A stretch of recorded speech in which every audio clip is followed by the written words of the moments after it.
Ladies and gentlemen, welcome to the Tim Dillon Show. The good friend of the show, Katie Porter, running into a little bit of trouble after a couple of videos have surfaced of Katie Porter acting like herself.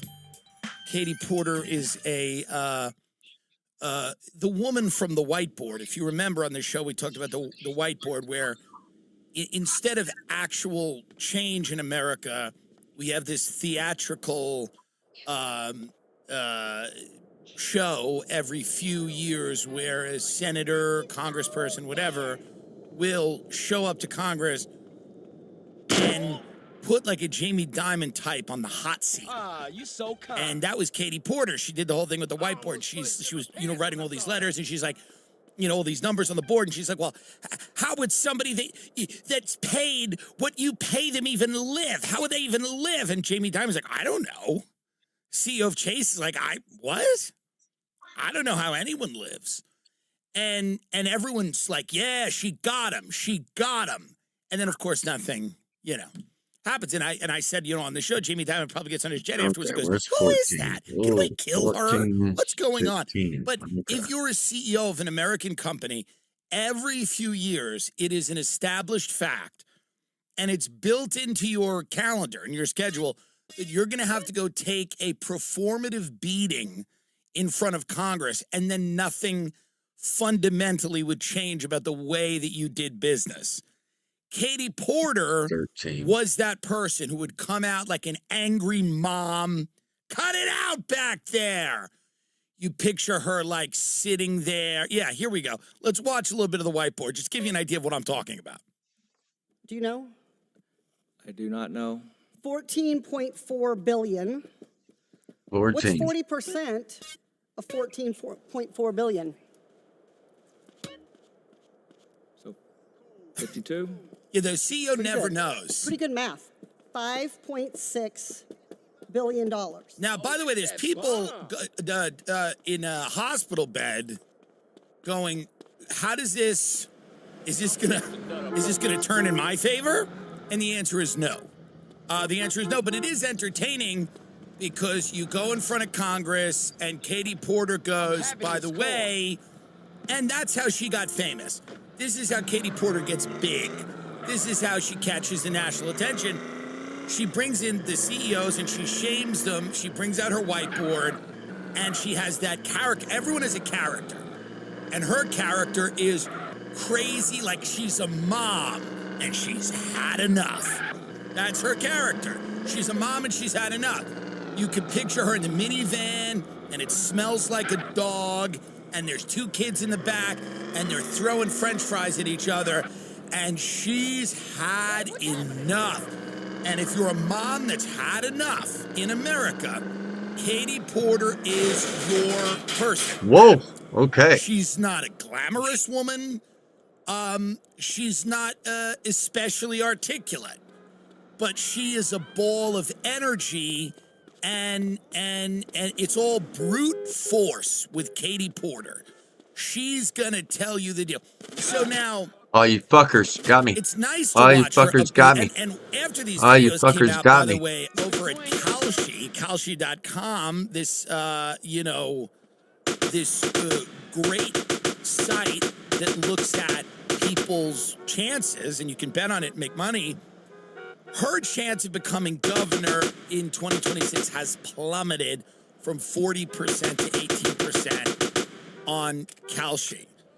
And one of the reasons is because people like Katie Porter aren't just Katie Porter when it's Jamie Dimon. And it's actually childish of Americans to think that. This is actually something that many of you should have been. And this is not an endorsement of Katie Porter, by the way. I don't really care if she wins or not. It doesn't matter to me. But I will say it is childish of America. This is something that Americans do all the time because a lot of you are children.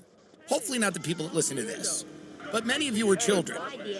And children believe in fairy tales. And the fairy tale that many people believed about Katie Porter was she was only Katie Porter when it was necessary.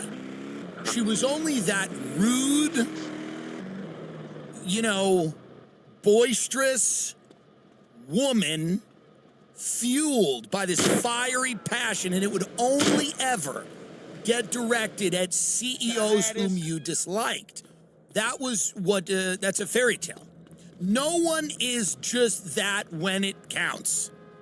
Truly, no one is just that when it counts. Katie Porter's Katie Porter is Katie Porter is Katie Porter. If you fuck up her restaurant order, she's Katie Porter.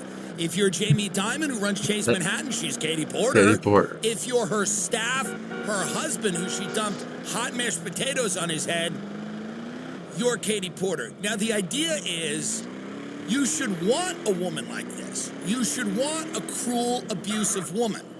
Because the president now is cruel, abusive, and petty, and his followers love it. Because he's also very funny. She's not as funny. But the pearl clutching about Katie Porter, people going, oh, but she's a vicious monster. That's what you want. That's what you people actually want. So again, now let's watch what I'm talking about. Many people don't know what I'm talking about. But I just want to say this before we play this video. Katie Porter is not a nice person. She's not a pleasant person. You wouldn't want to have lunch with her. She's unhappy. There's many things in her life she's unhappy about. But that's the perfect person that you want. You want someone who walks into the governor's mansion angry. Newsom's not angry. Man, I ain't He's got time for you good-looking, he's boys. a hot You wife, only he's a 1 minute. con artist and a criminal. And he's just scamming people left and right. He believes in less than nothing. Got it. Nothing, Okay, I that got would be this one. something. Less than All right, nothing. boy, it's your mind. Katie Porter is an angry, vicious, like junkyard dog. A dog outside of a scrapyard who scares the children walking by. I don't know if that's the worst type of person, but grow up. Of course, she's not just angry at billionaires. She's angry at anyone and everyone. Can you imagine being at Katie Porter's house for a holiday and how terrible that must be? How horrible it must be to be in her home for a holiday. The stress, the tension, the silences that are only punctuated by her cacophonous witch-like howl. But by the way, you kind of want that. Don't you want that? That's kind of what you want. What do you want this woman to be? Nice? She shouldn't care about her aide. Give me that. She shouldn't treat her aide especially nicely. She shouldn't be terrible to her aide. But here's the thing. Katie Porter is going to treat... It's not... If it was just her aide, it wouldn't be right. If she was just treating people in a lower station than her wrongly, that wouldn't be right. She doesn't know how to be nice to anyone. That's my point. My point is not that you should abuse the waiter, the waitress, the cook, the chef. I tip people a lot of money. I remember when I had shitty jobs. I'm not saying any of that is right. I'm saying this woman is incapable of being nice to anyone. It does not exist. You've never seen it from Katie Porter. She's incapable of doing it. It's why she's effective in the sense that she's been able to get into Congress. It's why that she's known nationally in the media as somebody. She's a bitch. That's it. Full stop. To everyone, she's going back through the McDonald's drive-thru in Orange County. She's going back through. There's the barbecue sauce is not in the bag. It's not in the bag. Or she's parking the car and she's going in. She's going in and she's cutting the line. She's cutting the line. She doesn't know how to be nice. Katie Porter, everyone, friend of the show. Savings for our economy. So I'm on the oversight committee, you might know, and that is where we did Look how nasty, by the way. Look at this. Everyone's going to get mad about her yelling at the aide. Look how nasty she's being right now. It's not even a particularly controversial question. She's angry. She woke up angry. She just wants to eat French toast. She's so angry right now. Keep going. What it showed is if we don't electrify our transportation sector, that we're going to lose more than 500,000 Californians dying prematurely to air pollution and other problems, and the state could lose shot. I wanted to tell you that that's actually incorrect. It's That's not good. that it's electric. You even vehicles, said the it's that F-bomb. If we don't need It's the best you got. Paris Climate Accord. Okay, it does. Okay, So now, see, here's the deal. She's got another boom baddie. She's hiring boom baddies, fatty boom baddies. Everyone's blood sugar in that house is low. Let's just be honest. Everyone's blood sugar in that house is low. Everybody needs a fish taco yesterday. Katie Porter is angry, but Katie Porter took her medicine. The girl came in, the boom baddie came in and said, hey, boss, you're actually wrong about what you're saying, boss. And then Katie Porter goes, yeah, well, you were in my shot before. Go to the other thing where she's, Katie Porter walks out on an interview. Because the woman at CBS just said the easiest thing ever. She's like, what are you going to say to Trump voters? And she's like, why would I need them to win? Now All she had to say, all Katie Porter had to say, because it's the easiest question in politics. You always get this question. What are you going to say to the other side? That's the question. It's the easiest question in politics. And all Katie Porter had to say was, I think people, no matter who they voted for, all care about the same They did. things. It did disappear, They care didn't about it? their It's all right. family. They care about We got their that. economic security. They care about their communities. It's the easiest answer I could give it. And I'm a comedian and a podcaster, and whatever else epithets are thrown at me on the internet. But I could have answered that question, and anyone could. Katie Porter doesn't want to. Why? She's angry. She's angry that she didn't leave the house in time. She's angry that the dress she bought doesn't look the way she thought it was going to look. She is pissed. And this little blonde bitch who's sitting in front of Katie Porter asks her a question. And Katie Porter goes, fuck this. 15, 14, 15. Katie Porter in her head goes, she probably fucked her way into this job. She's a fucking brain dead bimbo. I think I got Why should I 15 have to right. talk to her? I am Katie Porter. I bring out a whiteboard in Congress and I scream at billionaire CEOs. Why am I talking to this fucking 14, trollop? 15's done. See, it But it's catches the up. easiest I'm question pretty in sure it's politics. 16. By the way, I couldn't That think of an brings it easier closer. Every question, time literally. there's one that's I've already It's the hit. easiest I believe question because it gets allows closer. you, the easiest questions in life are the ones you can redirect. Like in the sense that like you have these prepared another talking gang war points. coming up. Somebody asks you a question and you go, glad you brought that up. Boom, boom, boom. You hit your points. We believe in strong families, strong community, crime, dick, choice, freedom, Got that one. yeah. Boom. Easy. Let's So see what she does. 15, 16. Easiest question in politics. How does Katie Porter 17. respond? Let's go. Due north. 3% of California Well, voters I who need to you'll take need this in order to territory win, back. who voted for Trump. Oh, wait. Yellow. How would I need them in order to win? It's this side. Well, unless you think you're going to get 60% of the vote. You think you'll get 60%. Everybody who did not vote for Trump will vote for you. That's what you're In a general election? Yes. If it is me versus a Republican, I think that I will win the people who did not vote for Trump. What if it's you versus another Democrat? I don't intend that to be the case. So how do you not intend that to be the case? Are you going to ask them not to run? No, I'm saying I'm going to build the support. I have the support already in terms of name recognition. And so I'm going to do the very best I can to make sure that we get through this primary in a really strong position. But let me be clear with you. I represented Orange County. I represented a purple area. I have stood on my own 2 feet and won Republican votes before. That's not something every candidate in this race can say. If you're from a deep blue area, if you're from LA or you're from Oakland, you don't have an But experience. you just said you don't need those Trump voters. Well, you asked me if I needed them to win. So you don't I think feel like this is unnecessarily argumentative. What is your question? The question is the same thing I asked everybody, that this is being called Katie the Porter. empowering voters to Don't stop mess with Trump's Katie Porter, power bro. grab. Every other candidate has answered this question. This is not And I argument. said I support it. So, and the question is, what do you say to the 40% of voters who voted for Trump? Oh, I'm happy to say that. It's the do you need them to win part that I don't understand. I'm happy to answer the question as you have it written, and I'll answer it. And we've also asked the other candidates, do you think you need any of those 40% Katie of Porter don't California play. voters to win? And you're saying, no, you don't. No, I'm saying I'm going to try to win every vote I can. And what I'm saying to you is that Well, to those voters, okay, so you... I don't want to keep doing this. I'm going to call it. Thank you. It's easy. Here's the thing. Done. It's an easy Katie said I'm question. You don't done. need this no more. Katie Porter is easily flustered. And this is what happens to people that are easily flustered.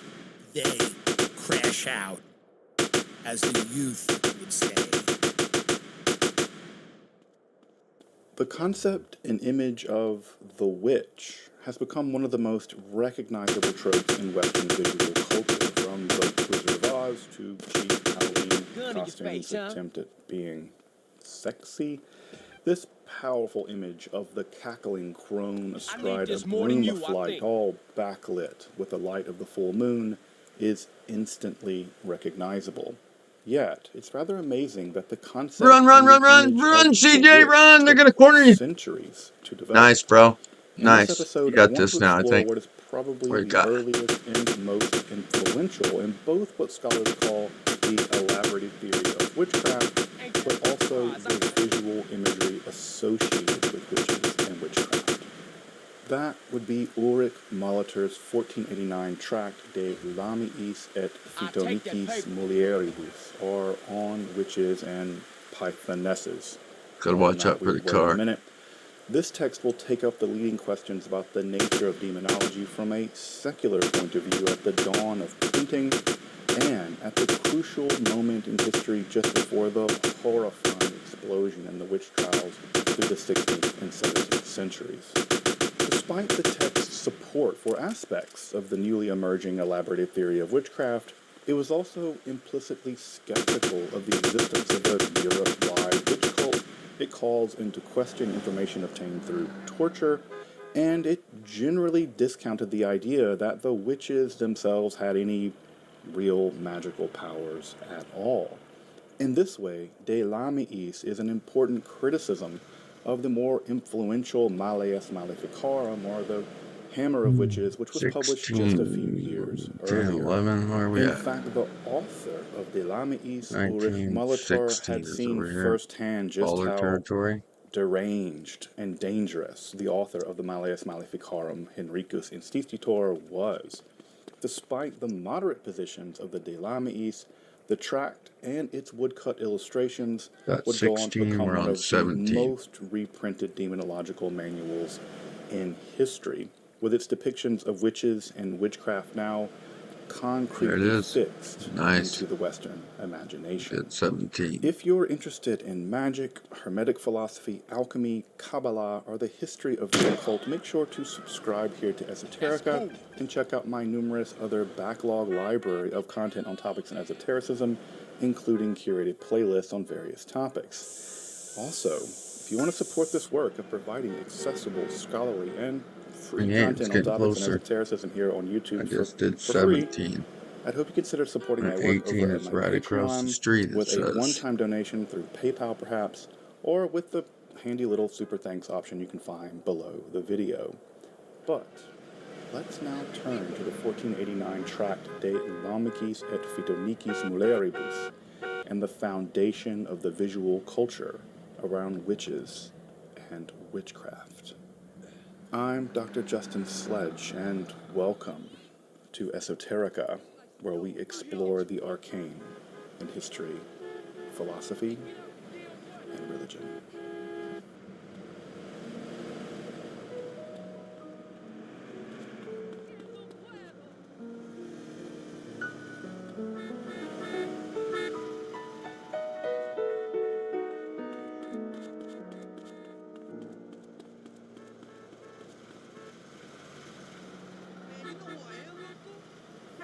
By the end of the 15th century, the major elements of what scholars now call the elaborated theory of witchcraft had basically come together in the minds of philosophers, jurists, theologians, and inquisitors. That theory held that a new, woman-led, heretical sorcery sect had recently appeared in Europe, marked by entering into a pact or covenant with the devil, and thus apostasy from Christianity. This would include sexual relations with the devil and various demons, aerial flight or attending the assembly or the Sabbath, sometimes a synagogue of Satan, which was presided over by the devil himself, at which point he initiates his followers into said pact. This is all followed by incestuous and promiscuous sex, the general practice of maleficent magic, the slaughtering of fetuses and babies, and various means for preventing human procreation, all of which their aim was to undermine Christianity as part of the devil's ongoing war with God. In fact, by the mid-15th century, the theory had taken on positively apocalyptic dimensions by arguing that this new witch heresy was part of a final push on the part of the devil to forestall his impending doom by sending human beings down a spiral of sin and crime as a final outrage against God. Regardless of all that insanity, the elaborate theory of witchcraft, while it varied from region to region or writer to writer, no writer had all of these elements usually, it had more or less coalesced in the late 15th century and thus set the stage for the frenzied persecutions which would follow, which resulted in the death of around 40 to 60,000 people, mostly women, in the period up to around 1750. That's, of course, not counting all the people whose reputations were ruined, people who were arrested, people who were tortured, people who lived in horrifying suspicion of being a witch. This was truly a gigantic European-wide conspiracy theory that destroyed the lives of hundreds of thousands of people. Of course, the text in which all this insanity truly came together most coherently and lethally was the Malleus Maleficarum, or the Hammer of Witches, published in 1486.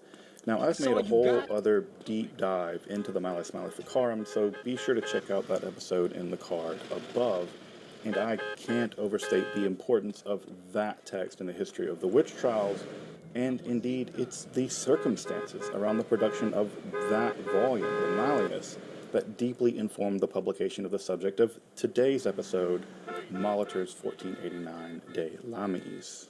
To summarize, Henricus Institor, the future author of the Malleus, was stationed as inquisitor in the area around Innsbruck in what is now Austria in the mid-1470s. During his tenure there, he became obsessed with a certain Helena Schurberin, the wife of a wealthy burgher. Schurberin, given her social status, had some degree of insulation from the direct powers of this new local inquisitor, and apparently made it a point of publicly criticizing both Institor's methods of detecting witchcraft, which she thought were basically witchcraft itself, but also for publicly urging people to not attend his sermons. And what I mean by that is she literally cursed him on the street as a bad monk, and she told him basically, "I hope you get epilepsy," while also interrupting one of his sermons, declaring that he, Institor Kramer, was in fact in league with the devil. So that's chutzpah.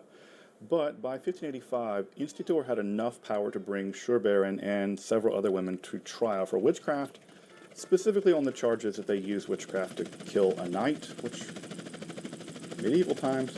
However, during the course of the investigation and trial, it became obvious to the local secular and religious authorities, including the local bishop, that Institor was obsessed with the sexuality of Schurberin, had already made up his mind about her guilt, who cares about evidence, and that he was actually violating the established inquisitorial procedure. Now, I know that everyone thinks the Inquisition was just out of control, but they had methods to their madness. Eventually, Schurberin was acquitted, and Institor was ejected from Innsbruck by the bishop. That bishop even questioning Institor's very sanity. He would, however, have his revenge with the 1487 publication of the Malleus Maleficarum, a handbook for witch hunting that will go on to claim the lives of unknown thousands of women. This would also propel him at least into regional stardom. He even became a papal nuncio in 1500 before his eventual death in 1505. May his name be blotted out. The background of the publication of the Malleus Maleficarum is important here because the author of the text under discussion today, Ulrich Molitor, lived and worked as a jurist in the very regions where Institor served as inquisitor, and Molitor would himself directly serve under Archduke Sigismund, whose territory included the very city of Innsbruck. In fact, Archduke Sigismund was directly in dialogue with the local bishop, Georg Golzer, who also wished to bring these trials at Innsbruck to a rapid conclusion. It's called the Innsbruck Scandal in some of the literature, and expel the demented inquisitor institor. Thus, the publication of the 1489 De Lamiis et Phtonicis Mulieribus just 2 years after the publication of the Malleus Maleficarum, with its more nuanced and moderated position on witches and witchcraft, and dedicated to Archduke Sigismund. The first woodcut in the book actually represents a presentation of the book to the Archduke. We have to realize that none of this is an accident. Sigismund, the Bishop Golzer, Institor, and Molitor all believed in the reality of witches and witchcraft. The question is simply which version will become the standard theory in that region and at the very dawn of printing itself. The extreme witch phobia of the Malleus Maleficarum and Institor, or the more moderated position of Molitor, one that clearly appealed to both the Archduke and even to the local Bishop Golzer. Now, to make his position more persuasive, Molitor leans on his training in the secular field of law. He wasn't a Dominican inquisitor like Institor. He uses the dialogue format, which was popular at the time for what we might now call like edutainment, esoterica, and issuing a briefer work, for which was quickly translated from Latin into the vernacular German. Further, Molitor was trained as a lawyer in Italy and had been exposed to humanist education. Even the use of the classical term lamia for witch, rather than the more Gothic maleficia, is actually him just showing off his humanist chops. He likes to use a more classical word for witch. Thus, his work also comes across as more fresh and forward-thinking, as opposed to the disputation format and its kind of droll scholastic methodology found especially in the first book of the Malleus Maleficarum. Although I have to say I'm pretty okay with droll scholasticism. Lastly, however, and most importantly, is Molitor's tract is illustrated with woodcuts, which, while not always reflecting the positions held by the text, ironically enough, did much to make a visual impression of the reader, unlike the wall-to-wall text of the Malleus Maleficarum.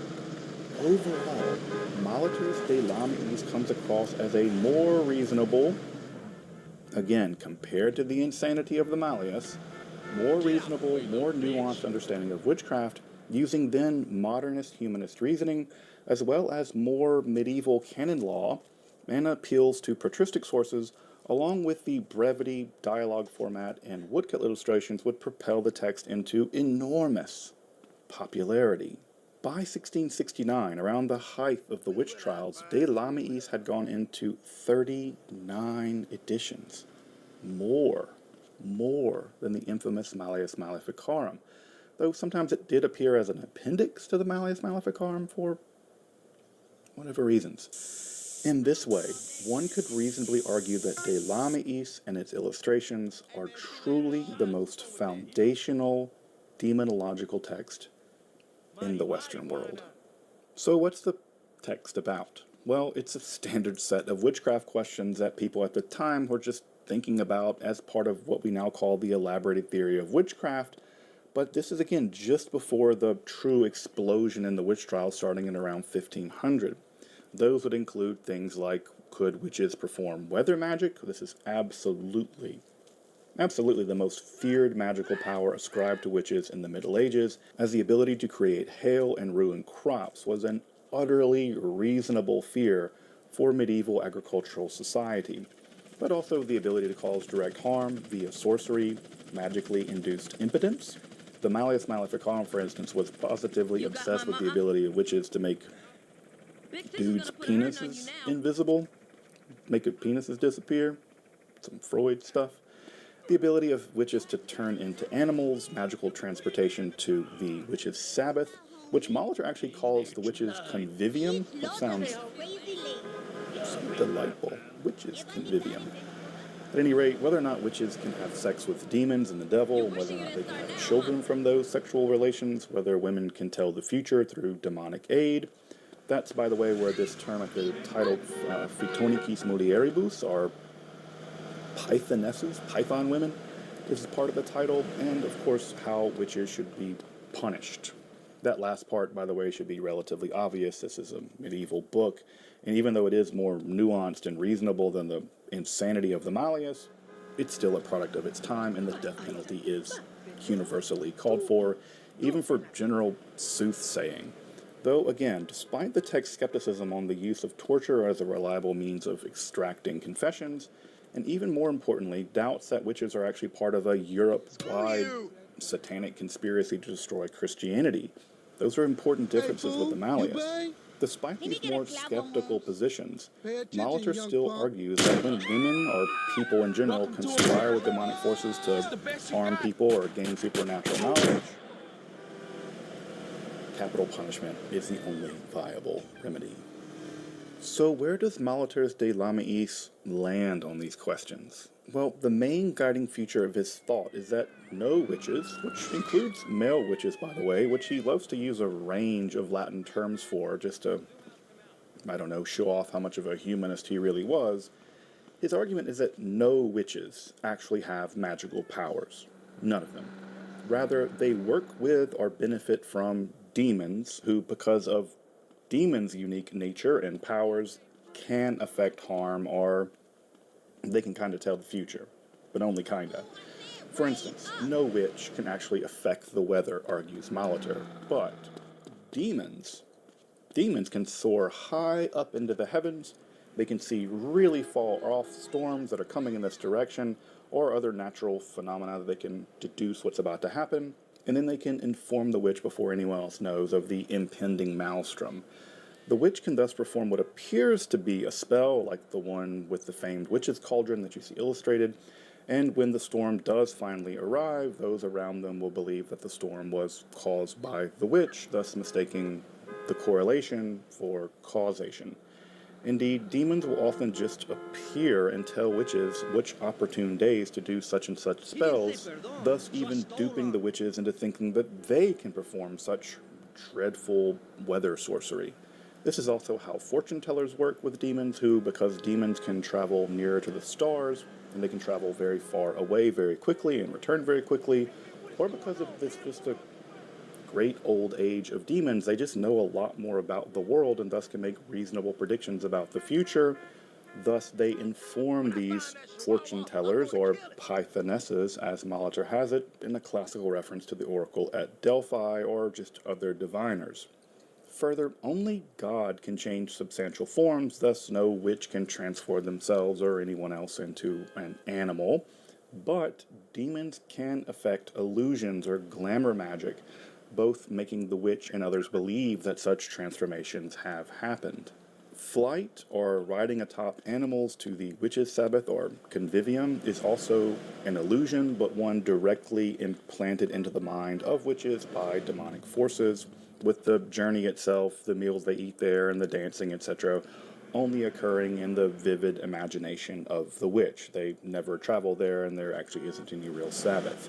In fact, I've made a whole episode on the topic of the flight to the witch's Sabbath, from its origins on riding on animals, folklore of the great nocturnal hunt, the earliest notions of flight on brooms and staves, and the possibility of the use of mind-altering psychedelic drugs as part of such rituals, if you want to check that out in the card above.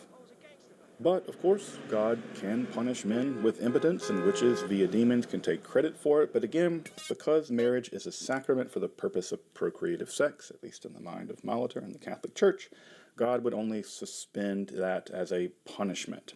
However, women can have sex with demons and the devil, but no children can be born therefrom. The procreation of children, of course, being a gift from God. Thus, all sorts of children, monstrous or otherwise, said to be born of such unions are either just illusions, or they're the result of the devil snatching unbaptized babies and then handing them over to the witch. Of course, a natural question is, why does God allow demons to do all of this to people? Well, the first is to punish evil people, but also to cause I'm good glad I people to found that repent one. That and one was deepen their tough, faith. dude. I mean, if you see how this Ouch. demonological wherewithal going about, it might, by extension, make you believe more deeply in God, 30. even if that means a bunch of collateral damage I'm on along the 19, way. Good people get 20, swept up with the bad, so admits 10 Molitor. behind. All in all, Molitor's De Lamiis is most interesting from a textual point of view, at least, because of his secular point of view, rather than the theology-heavy positions taken up by inquisitors like Institutorius Malleus Maleficarum, that it's written to a secular archduke, and that it takes positions that are relatively skeptical vis-a-vis the elaborated theory of witchcraft and the use of torture to induce confessions. In these ways, the text does pave the way for later witch skepticism of people like Johann Weyer, the student of Cornelius Agrippa, or Baruch Spinoza even, whose skepticism actually bookended in many ways the period of the Hunts. But the text isn't only influential as the most important part of the tract. At the dawn of printing, books like De Lamiis, printed before 1500s, these are known as incunables, were often filled with woodcut illustrations, and these had an enormous impact on the cultural imagination for those who saw these books, even if they couldn't read. Thus, as the witch heresy spread through Europe, images like those in De Lamiis would prove to be foundational in forming the visual representation of the witch and the practice of witchcraft. Thus, one can't overstate just how decisively important these images are in just that development, down to the depictions of witches and witchcraft today. Now, admittedly, these are rather tame and even cartoonish by modern standards, but these images and their rapid dissemination via printing, again, in around 40 editions in the major 2 centuries of the early part of the witch hunts, still linger in our imaginations today. And I've been showing them through the course of this episode so far, but here, again, the witch targeting the foot is probably a veiled reference for impotency magic. Her unkept hair is symbolic of her wanting modesty as a witch. The image of the transformation into animals, which again, remember, Molitor ironically denies the possibility of, along with flight on 4 sticks as opposed to brooms, while a tempest rages in the background would have filled the medieval viewer with dread. This is a subversion of God's natural order. Another image calls up the ancient canon Episcopi's memory of pagan myths in which people rode animals with wolves to commune with the goddess Diana.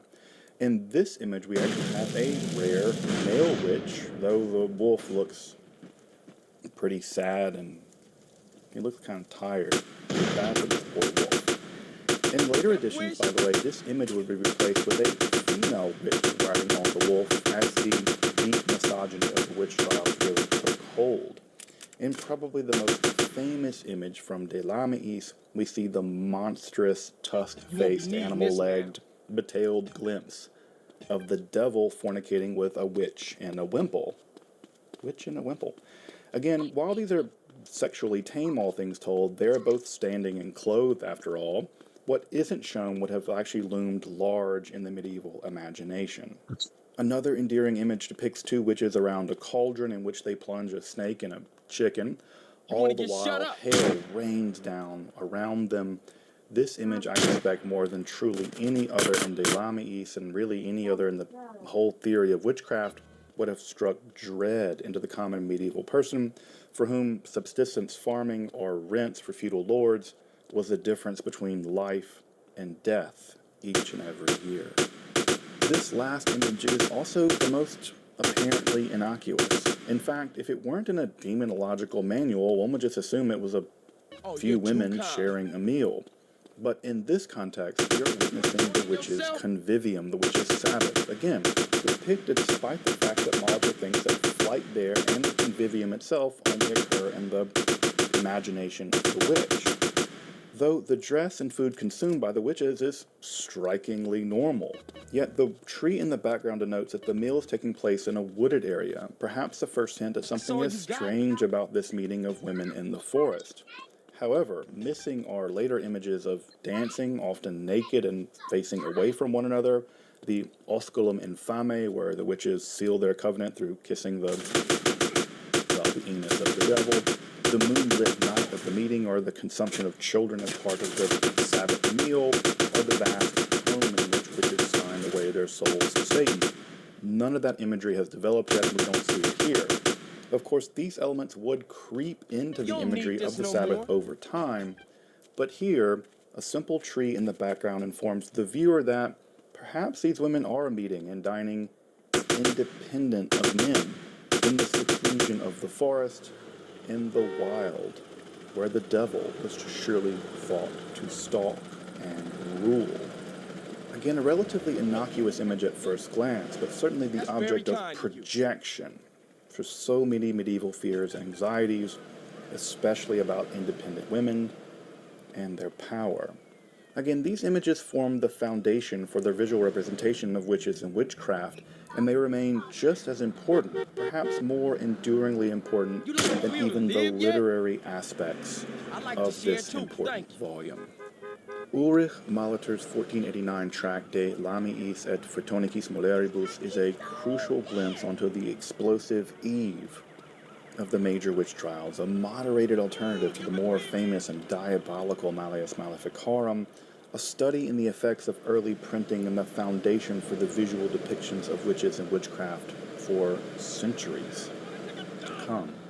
In these ways, the tract remains an important, though admittedly terrifying glimpse into the worlds of the witch hunts of centuries past, and a warning for how similar conspiracy theories can still wreak havoc today. What's up, The best beautiful place to girl? consult Molitor's text and translation is in Kiekefer's volume Hazards of the Dark Arts. I've also put a link in the description so you can go consult a scan What, of coming an for early popcorn? edition from 1489, Everybody's which features asleep. all of the woodcuts from this episode. Finally, make sure I to check see. out my playlist for What's more in you? And episodes it's on the late. You history gotta of go to bed witches, soon, too. witchcraft, and the I didn't history realize it was of that the late. witch hunts. And of course, more Oh, content guys on are on my magic, turf. witches, and Okay, the where am history I? of Where am I? witchcraft to come. 17, 18, Until then, 19, I'm 20. Dr. Justin Sledge, and thank you for watching Esoterica, where we explore the arcane in history, philosophy, and religion.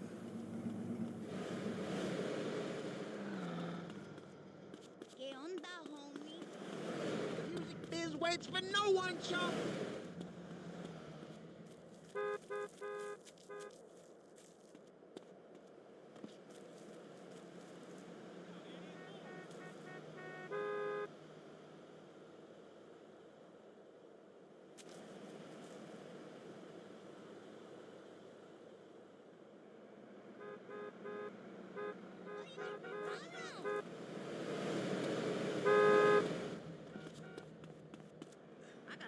I'd love to give your email. The tattoo? You like it?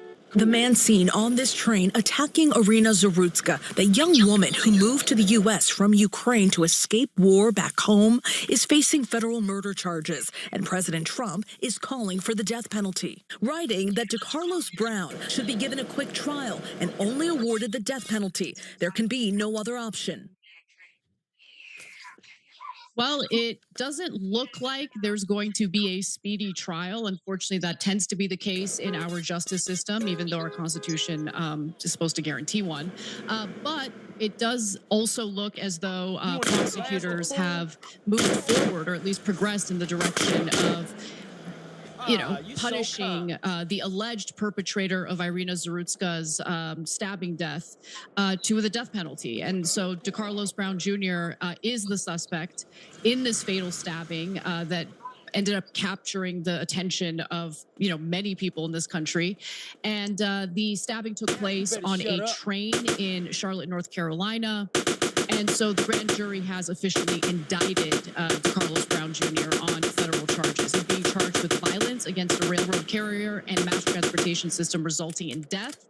Additionally, the grand jury found that Brown intentionally killed Irina Zarutska in the August 22nd attack on a Charlotte area transit system bus. The federal indictment states that charge makes him eligible for the death penalty. And remember, for those who don't know or maybe have forgotten, Irina Zarutska is actually a Ukrainian refugee. She fled war-torn Ukraine for safety and ended up getting killed here in the United States on public transit. According to the arrest affidavit, there was no interaction between the victim and the defendant. I mean, If you watch the won't video, believe you can this, see man. that very clearly. The surveillance video shows Zarutska entering the light rail car, and she ends up just, sitting in front of Brown. 4 minutes later, Brown pulled out a pocket knife and stabbed her 3 times before walking away. And then Zarutska was pronounced dead at the scene. So the thing about this case is that it's so similar to other devastating cases that have occurred across the country where you have someone who has a history of committing violent crimes, but also has a history of severe mental health issues and hasn't been getting the help necessary to kind of keep that under control. His mother is on the record saying that he's schizophrenic and hasn't been taking medication for it, which can be obviously very dangerous. I need this more And than you, I now think. it is likely that he's facing the death penalty. Cenk. Yeah, so look, if he has significant mental health problems, I think that mental health treatment is the right answer, but that doesn't mean let him go, okay? And unfortunately, a lot of times we, in this country, we keep going to these weirdo binary options. Either we're going to execute him, just kill him, or, oh, he's got a mental health problem, so let's let him go and freedom. Wait, what? No. Let's get him treatment. And yeah, but do it in a way where, sorry, but after you kill someone, you're gonna have an awfully difficult time getting out of there, right? So, and that's how it should be. And Hinckley, who actually shot at and nearly killed the US President Ronald Reagan, Okay, so we eventually need to did see. come out, right? So, I mean, look, these are all different cases with different fact patterns. But I'll just quick anecdote. Guys, yesterday I go to get gas. Older looking white guy with a beard, but like, okay clothes, it's all, but he had a cut on his nose. He almost looks like, if you look at him from a distance, like out of a Norman Rockwell painting, but he's wandering around, he comes to talk to me, and he's obviously got significant mental health issues, right? And I thought, so this brother is just gonna walk around That's all you got. until something terrible happens to him, right? Until he gets run over by a car, or somebody robs him, or whatever happens, right? The system we have here, where we just let people with massive mental health problems just walk around because of hashtag You don't freedom, need this no more. I just don't get it. I don't understand it. It doesn't make any sense at all. No, we have to help them before, by the way, they either get hurt, like the guy that I was referring to that I'm worried about from last night, or they hurt someone else, like this case, in a disastrous way. We've got to have a system where we could do involuntary confinement, but not to like gulags and not willy-nilly. You have to pass a stringent standards to get there. But just letting people walk around with these mental health issues is disastrous. It makes no sense. I totally agree. And I mean, in this particular case, the specific case, we're talking about someone who killed an innocent person. So an innocent person lost their life. And for those who think that it's the humane thing to allow someone with severe mental illness to, just roam the streets, I like to share too. Thank you. because they think it's the humane thing to do. Again, now he's facing the death penalty. Like, how is this the humane thing to do? It's just not. Like, and I think we all know that. The real question is, how do we implement a policy that actually is humane? Because I think on one side you have people who are they have legit worries and concerns because of the dark history this country has with the asylum system. But it doesn't mean we have to go back to asylums. Okay, we can actually do better. That was the whole point. Shutting down those asylums was meant to essentially shift the responsibility of mental care, inpatient mental care, to counties. But that never happened, right? And so they just shut down asylums and then never offered any type of alternative. And the alternative is supposed to be a humane way of providing the treatment that people desperately need. But we all know that also costs money, right? So that's the real issue here.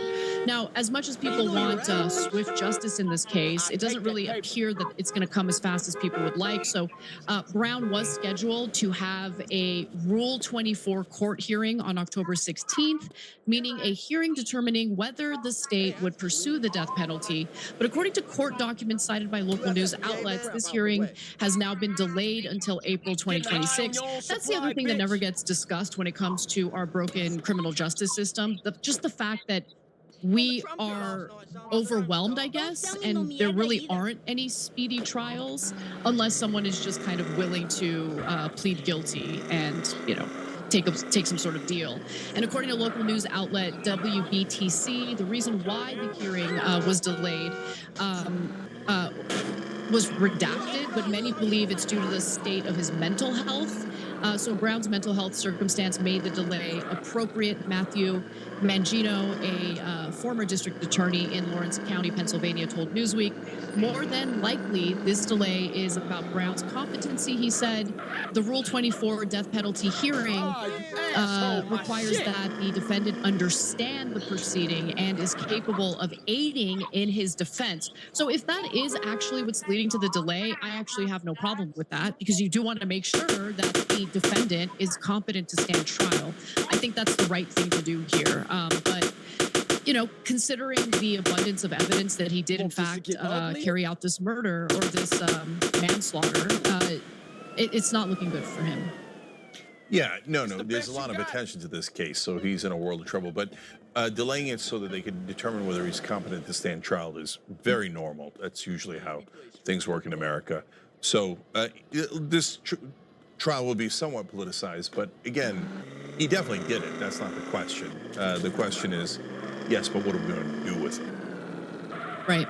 And what do we do to prevent this in the future? That's the bigger question. Yeah. Every time you ring the bell below, an angel gets his wings. Totally not true, but it does keep you updated on our live shows.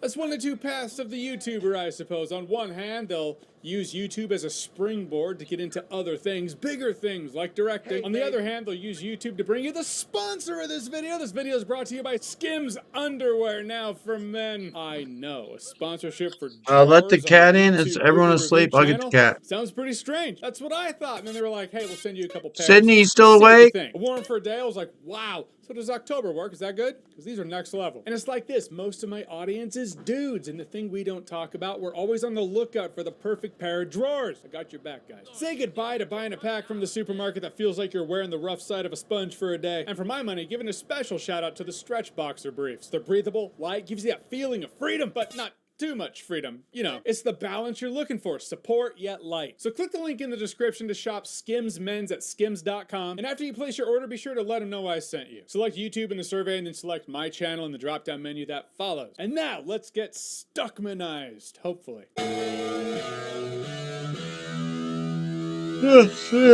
So after a longer wait than any of us really expected, Shelby Oaks is Chris Stuckman's film brought to theaters. He had a record-smashing crowdfunding for the whole thing. Mike Flanagan came on as a producer. It was screened a little over a year ago. Then Neon picked it up. Neon gave him more of a budget to put the things in the final cut of the film he didn't have in the initial cut because of funding. Neon has made the Chris Stuckman cut possible. And the plot is, back in the year of our Lord 2008, Riley, who had a YouTube channel for a group called the Paranormal Paranoids, she went missing. 12 years later, or I guess 12 years later in 2020 when Chris started making the movie, I think. So the setup of this movie is found footage. You're watching footage from this girl's YouTube channel where she was basically a paranormal investigator, and the footage of the documentary within the movie being made about her sister who wants to find her. Then after the found footage setup, something happens, and now it's a more conventionally filmed narrative film in which we're following Mia looking for her sister. And I gotta say, man, when I saw the trailer for this movie, because I thought, all right, it's YouTube guy, it's Chris Stuckman making a movie, it's gonna be theatrically released, sure. But you still think it's gonna look like a YouTube fan film or something? I saw the trailer and I was like,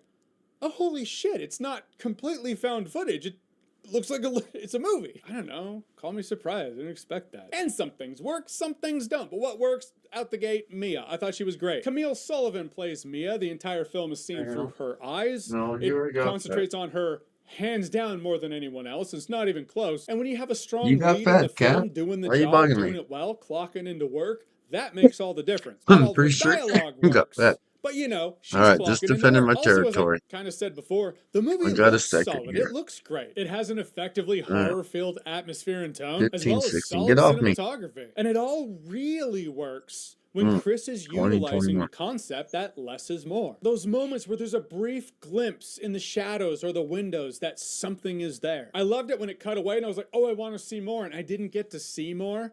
but that's the hook. Moments like that where you can see Chris Stuckman remembers what works for him as a viewer. That's always a good thing to hold on to. Sometimes to its detriment, because this film does largely feel like a series of events that's homage to films that Chris Stuckman likes. I can't really say what they are because it kind of gives the movie away. It's that close. Also, the musical score, I thought that was proper creepy as well. That said, you know when you're watching horror movies and some dumb decision making goes down? Chris might have forgotten about what that feels like to watch. I knew there would be some moments in here when it happens so early on in the film. After the setup's all done with most of the found footage stuff, this guy... Well, it's in the trailer, right? Anyhow, blood splashes on Mia's face. And then after that, what feels like an entire workday, the blood is just still on her face. I mean, I don't know if it was an entire workday. The sun was up, then the sun was down, still had blood on her face. I don't know about you, blood splashes on my face like, where's the sink? Where's the sink? I get it, there's a shock and trauma thing going on, but 911 was dialed, authorities came there. No one was like, hey, here's a wet nap. Please clean your face. That doesn't seem sanitary. All this to get the tape. She was in the right frame of mind to grab the tape from the guy. That's what would have happened. She would have grabbed the tape, husband would have dialed 911, she would have hid the tape, and then washed her face immediately after. There are moments like that in here, and you don't really peel them back until after the movie's done. You're kind of swept away by the cinematography, the score, the fact that it's this YouTube movie reviewer who made a film that got a theatrical release, and you're sitting there watching it. It's kind of wild. Then a moment will come where you get home, you're in your kitchen, making yourself something to eat. You open your fridge. I don't know why the fridge, but at a point, you're going to be making this snack, this bite to eat, whatever, and then you're going to go, give me that. That really didn't make a lot of sense. But neither did that. And you're just going to peel back these layers, and these things in this movie just don't make a lot of sense. Like, why'd you go to the creepy prison alone? I mean, the creepy prison was actually a cool segment in the film. It was also, I guess, filmed where they filmed Shawshank Redemption. That must have been some white whale mind job for Chris Stuckman. He was probably having the time of his life. Why are you going to the creepy prison alone? You have a husband who could have gone with you. I run into that a few times in here, between creepy prison, creepy place in the middle of the woods. Why would you go to these places alone? I get it, between her and her husband, there's this rift happening, but he's still around, you know? She could have just had a dialogue with him, been like, I'm going to these really creepy places. You can either go with me to help me or protect me, or not. Personally, I think the smarter move, just for the sake of momentum and time, would have been during the found footage setup. Be like, yeah, we wanted to have kids, but I just got wrapped up into looking for my sister, and it never worked out.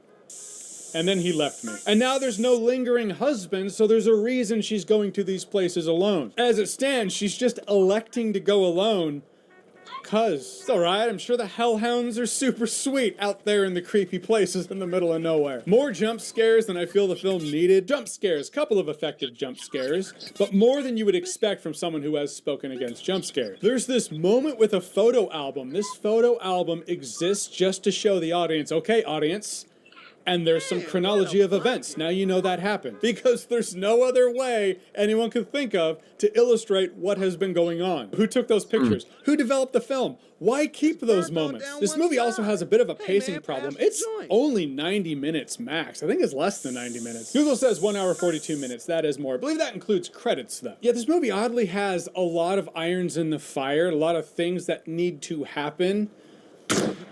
But it comes across as a bit indulgent sometimes. The whole found footage meets conventional filmmaking thing, it's interesting, but it does come across as a YouTuber's love letter to old YouTube. I mean, I like seeing old YouTube layout as much as the next person. I miss it. The stars, baby. It's all about the stars. But it all comes across as dated. If this movie had come out at peak Paranormal Activity time, it would have really crushed. There's even a viral campaign online, like on YouTube, you can find all these paranormal paranoid videos. They're supposed to, you know, add to the immersion. Okay, some of those so got some views, but it never really took off, you know? It never actually added to the thing. The thing that really took me out of it, I mean, it really broke the immersion, is when you see a newscast, you know? You see a moment like the local news channel is talking about this missing girl. And it looks like a YouTube channel from 10, 15 years ago trying to emulate a news station. I feel like some of these concepts and ideas could have been cut to give you more time with the characters. Or maybe you could have cut characters that didn't do much at all, you know, like the husband.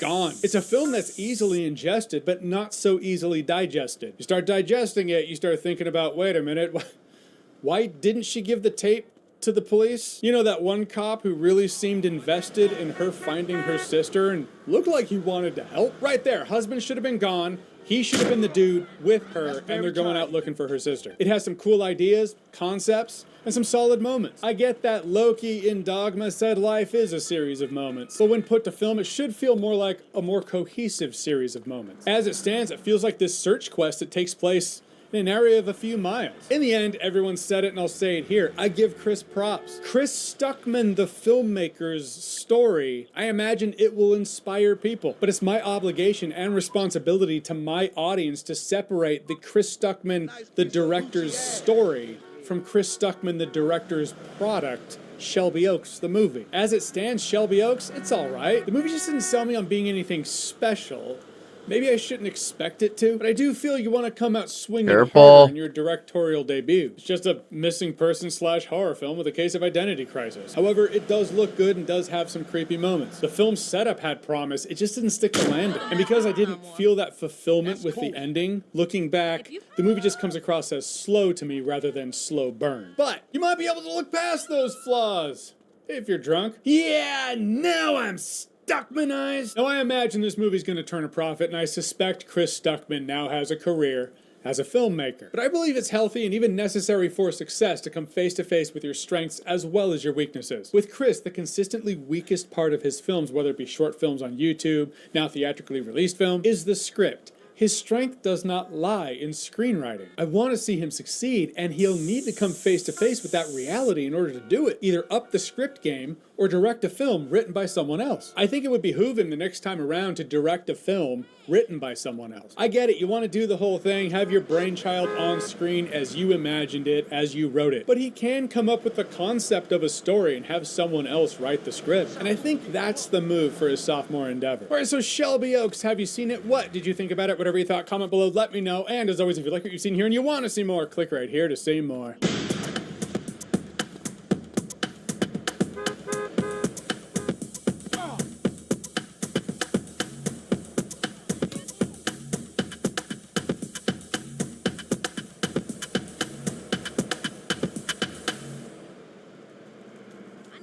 What year it is.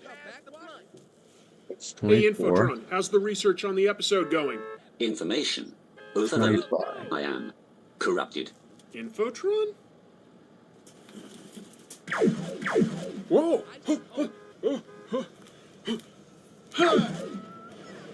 Oh, hi! You caught me dealing with a shooter. Speaking of shooter, let's talk about Jim Shooter.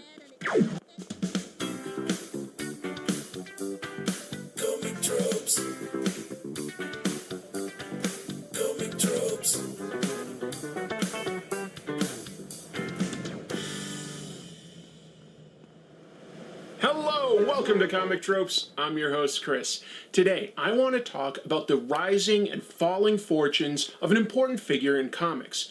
This is an individual who has had as much success as anyone in comics has had, and yet he's also had an equal number of setbacks.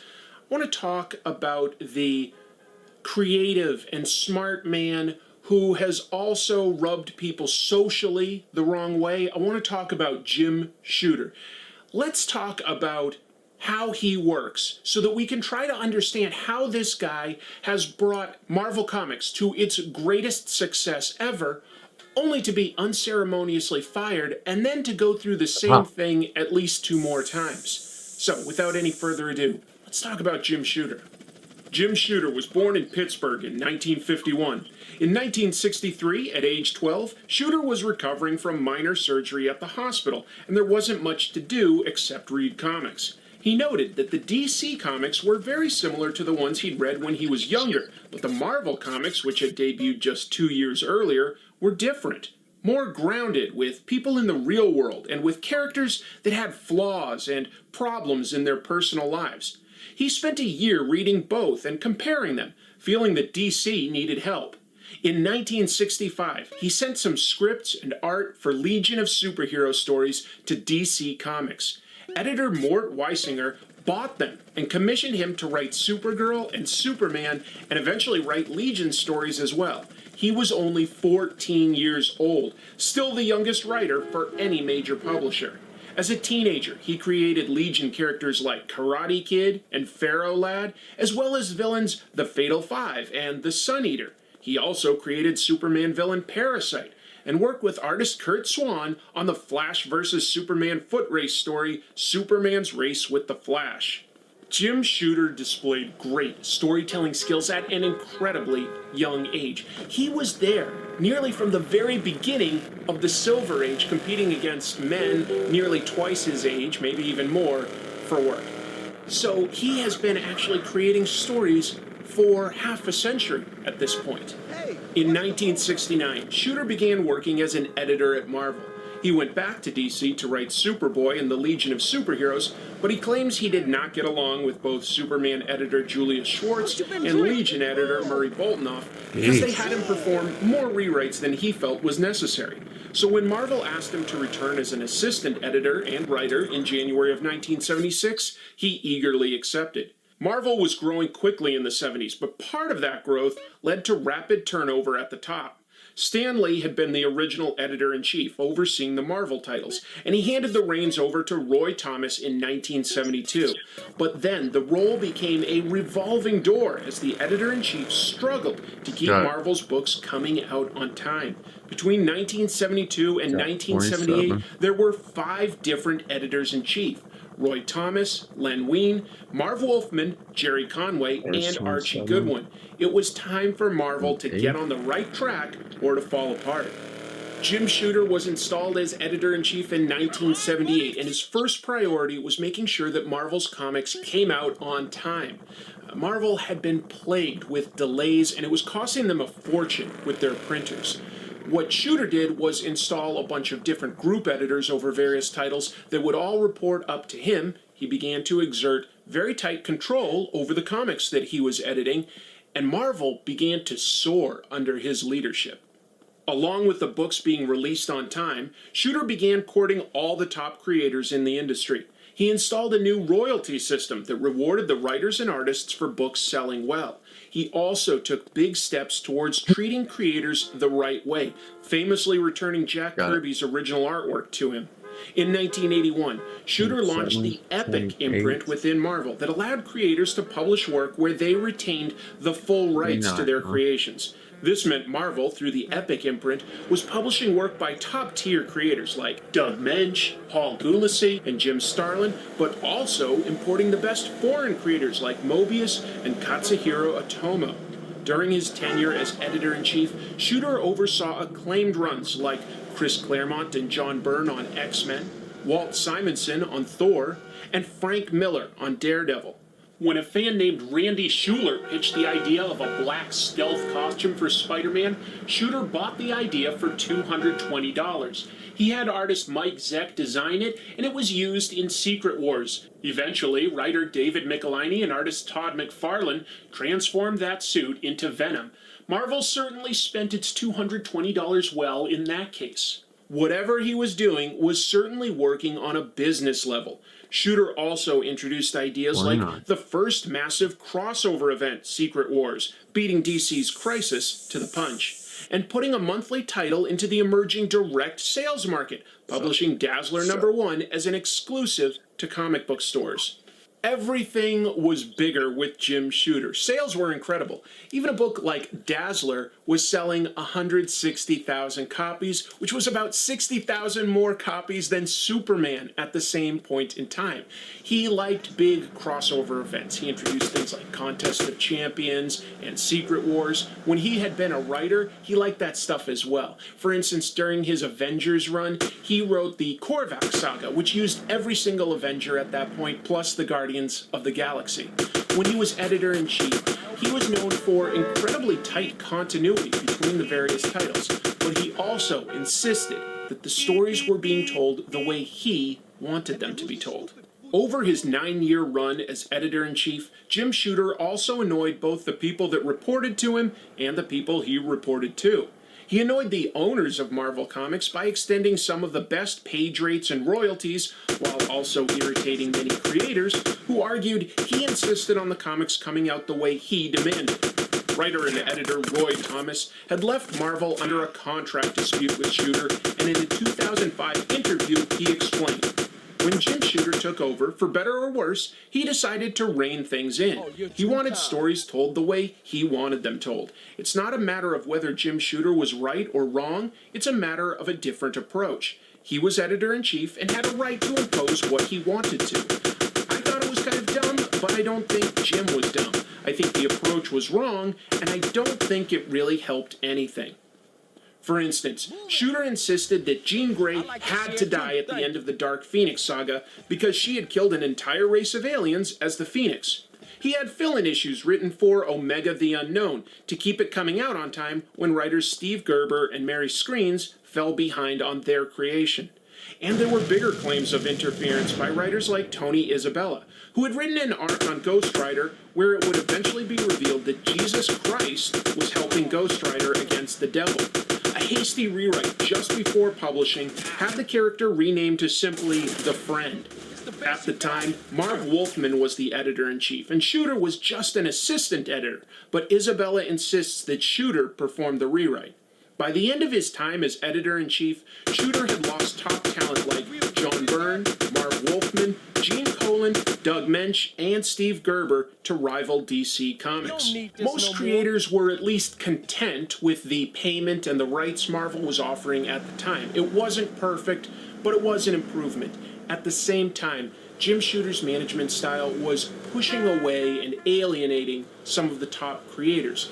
Everything about his management style can best be summed up in a look at Marvel's imprint, the New Universe, that Jim Shooter oversaw. Leading up to Marvel's 25th anniversary in 1986, Marvel's president and vice presidents, including editor-in-chief Jim Shooter, brainstormed new ideas to celebrate. One idea Jim Shooter pitched was similar to the eventual Ultimate line, where the current superhero titles at Marvel would end and be rebooted, set in the modern day. That idea was vetoed since sales were just fine on the titles that they already had. Shooter's next idea was the New Universe, which would be a superhero universe completely separate from the existing Marvel superheroes. It would not have any aliens, supernatural elements, or super technology. Tom DeFalco was selected to head it up as editor, but began to run late.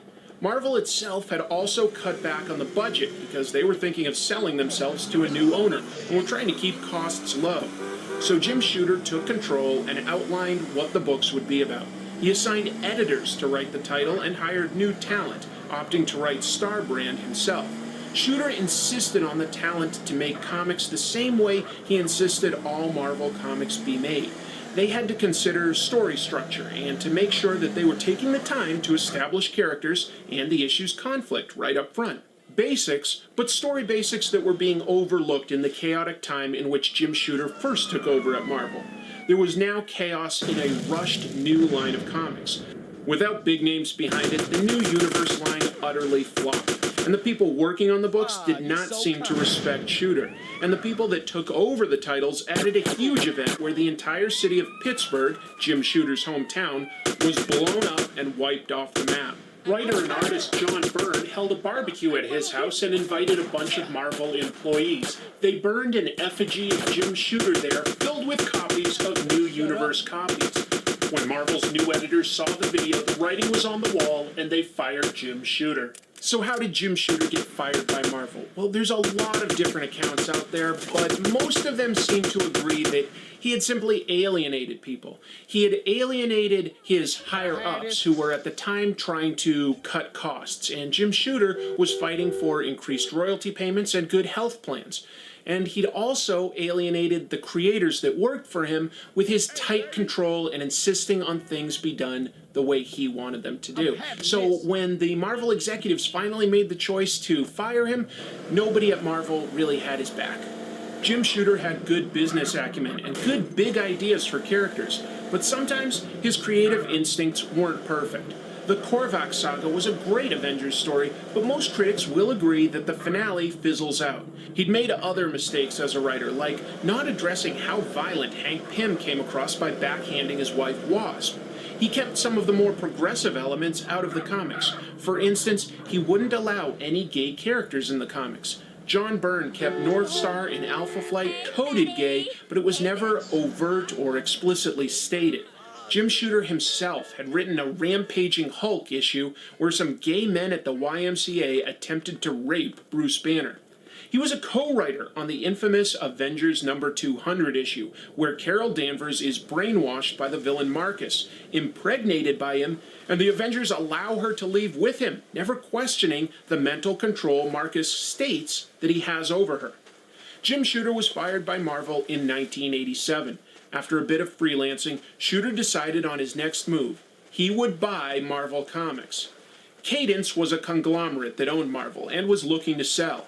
Jim Shooter teamed up with an entertainment lawyer, Steve Mazarski, a former executive of Time Incorporated, Winston Folks, and a venture capital firm called Triumph. They put together a bid to buy Marvel, but they ended up coming up with the second highest bid, and the company was sold to Ron Perlman, a billionaire financier. But Shooter's new company, Voyager Communications, didn't want to give up on comics. They looked into the Harvey Comics characters, and then Jim set his sights on acquiring unused gold key characters Solar, Turok, and Magnus, Robot Fighter. He had a relationship with the executive at Western Publishing that owned the characters back from his days at Marvel. But before Voyager could begin publishing superheroes, Mazarski wanted to try to make comics based on two companies he worked with, Nintendo and World Wrestling Federation. And Shooter began to lose leverage. Because at this point, Steve Mazarski had started a romantic relationship with the lady at the top of Triumph Capital. So between the two of them, they fired Winston Folks, and now all of a sudden, Jim Shooter was a minority stakeholder in the company that he'd helped found. Mazarski insisted that they try Nintendo and World Wrestling Federation comics. Jim Shooter obeyed. They did not sell at all, so the company, a little bit desperate, agreed to let Jim Shooter try his superhero ideas, and thus, the Valiant Universe was born. The Valiant Universe launched in May of 1991 with Magnus Robot Fighter, written by Jim Shooter himself. That was followed by Solar, Man of the Atom, Rye, and Harbinger. The latter two were original characters. Shooter began to bring in top talent like Bob Layton, fresh off an acclaimed run on Iron Man, and artist Barry Windsor Smith right after his Weapon X story. The initial sales were moderate, but the new trade magazine Wizard, the Guide to Comics, began to talk up Valiant and even featured their new character Exo Manowar on the cover of issue 7. The Valiant titles began selling incredibly well. The universe was built on Jim Shooter's ideas of character development and careful storytelling. The issues built to a crossover in 1992 called Unity that brought the various threads and books together. It was a big crossover like Secret Wars, and the premise of the Valiant universe was following Jim Shooter's ideas for the new universe, a grounded world where an event gives birth to a small number of superpowered beings. In 1992, Jim was awarded a Lifetime Achievement Award by Diamond Distribution, but by the end of the year, Mazarski and his team had fired Jim Shooter. The Valiant universe became more gimmick-driven after that, with chromium covers and issue zeros. 2 years after letting Shooter go, Valiant was sold to Acclaim, the video game developer, and the line of comics closed another 2 years after that. Acclaim eventually went bankrupt and sold off their Valiant characters to a new group of investors in 2005 that rebooted the line. Could Jim Shooter have avoided being let go by one of these companies that he helped build into a success? It's hard to say. Business is business, and certainly at Valiant, there were competing priorities from the other shareholders from day one. But you'd have to imagine that if Jim Shooter had better people skills, he could still be working for one of these companies. He has a good mind for business. He understands the audience, the comic book reading audience. He's proved that he can take an idea and make it work. He took the idea for New Universe and made it work for Valiant. And then he used that idea once more. Jim Shooter next launched Defiant Comics. It began in 1993, and the main title was going to be called Plasm, about an organic planet that had to be fed by conquering other planets. A military leader, Lorca, finds compassion for Earth and genetically modifies 5 ordinary people from New Jersey to prepare them for the eventual battle that will come. The title only lasted a year, and it was building up to a 4-issue crossover event that Defiant titles would have called Schism. Despite featuring the gorgeous artwork of up-and-coming artist David Lapham, who had broken into comics doing a WWF issue for Shooter, the company folded before the stories could be completed. When Defiant launched, Marvel Comics began a lawsuit aimed at the title Plasm, claiming it was similar to a title they planned to publish called Plasmer. While Jim Shooter eventually won the lawsuit, it cost the company $300,000 in legal fees, and it took a long time to fight. It drained the company's resources and cost them a planned action figure line that would have bolstered their finances. Without enough capital to keep running, Defiant shuttered its doors in early 1995. Jim Shooter immediately began Broadway Comics, an offshoot of Broadway Video Entertainment, producer of shows like Saturday Night Live. But this was the mid-90s when the comic book industry was collapsing. The line was dead within a year. From there, Jim Shooter has worked as a freelance editor and writer for Valiant in 1999 for a crossover event Unity 2000, but only 3 of 5 issues were published before they went out of business. He wrote for Dark Horse and DC, among other companies. Time will tell if Jim Shooter has another big run in comics, but what we can agree on are the facts. He was there as a young teenager right at the beginning of the Silver Age of comics. He was writing Superman as a teenager. He built Marvel into a big successful powerhouse in the 70s and 80s. And he launched a successful new superhero universe. These are all facts. There are a lot of conflicting reports about who Jim Shooter is as a person, but anyone who has had that much success is of course going to court controversy. As to where I fall, I think that he's a great editor and a very good writer. Is he annoying in person? I don't know. I haven't met the guy. I can only read the different reports and try to get back to the facts behind them. So really, I encourage you to read up yourself on Jim Shooter. Read all the different conflicting reports and try to find out what is consistent across all those stories. He's certainly had a lot of success and is a fascinating, fascinating character. I'll talk a little bit more about him, but first, let's wrap up this episode with a look at some fan art that came into the channel this week. BJ Duncan illustrated me as the man behind the mask just in time for Friday the 13th. Kelby Weaver drew me in a dynamic pose and includes his Instagram. Robin Osborne used a mix of pen and digital art to transform me into the Phantom, the ghost who walks. Vortex Punk sent in this dynamite artwork and includes his Twitter handle. Icky Batty created me as the Yellow Kid based on my recent Platinum Age of Comics episode. Wiley Parkhurst calls this piece Chris with Iron Deficient Man and some superheroes. Jess Kroll illustrated me as the Yellow Kid with an apt phrase on my shirt. Eric Sweetman made this caricature of me and includes his Instagram for more. Kent Hansen drew me being held up by his character, 18-Inch Detective, and includes his Instagram. It's a trifecta of Yellow Kids, thanks to artist Matthew Warby. Spanish artist Marty Capdevila sent in this colorful look at my videos, and you can see more of his comics on Instagram. Finally, M Comic Fan illustrated me side by side with All Might. If you would like to have some fan art featured on this channel, I'm happy to share that. Just make sure it has something to do with comic tropes specifically and send it in to this address, comictropes@gmail.com. Then I will not only show it, but I'll pick a winner to win a gachapon prize that I picked up in Japan. So we've got the ball spinner here. Let's spin it around, see who wins this week. Wow, I loved talking about Jim Shooter this week. All right, it's number 10. Number 10 was this artwork, just to refresh your memory. I'll get your address, send you a gachapon prize. Let's take a look at what you won. By the way, I do have a recommendation for where you can learn more about Jim Shooter. I found this interesting DVD. It's called Off the Record with Jim Shooter.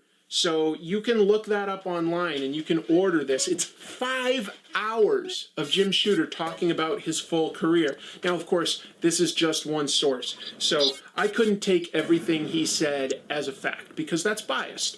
But it did help me sort of back up a lot of the other information that I was looking into. It was pretty darn entertaining, I will say that. So let's see what gachapon prize is won and pull that out here.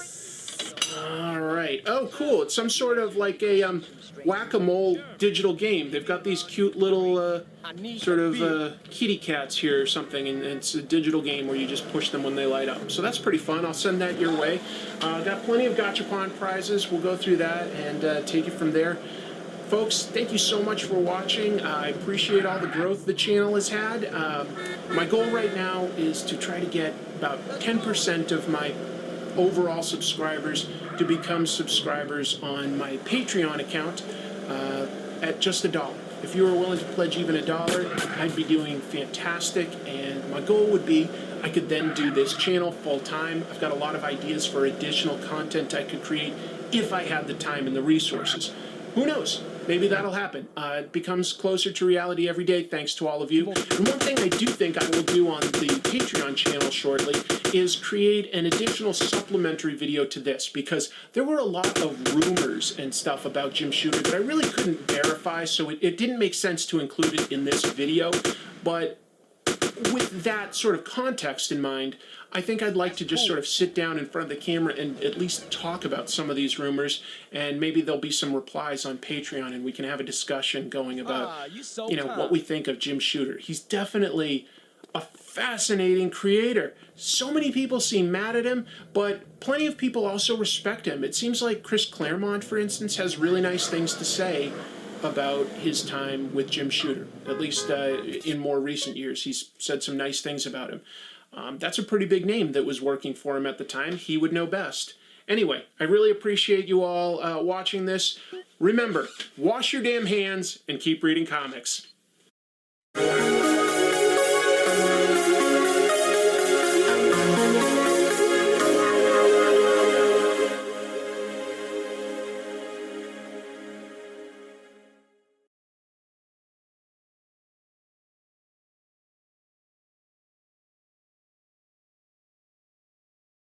One of the great spiritual impulses is that by returning to a more and more archaic form of wisdom, we arrive at more and more pure forms of that very wisdom.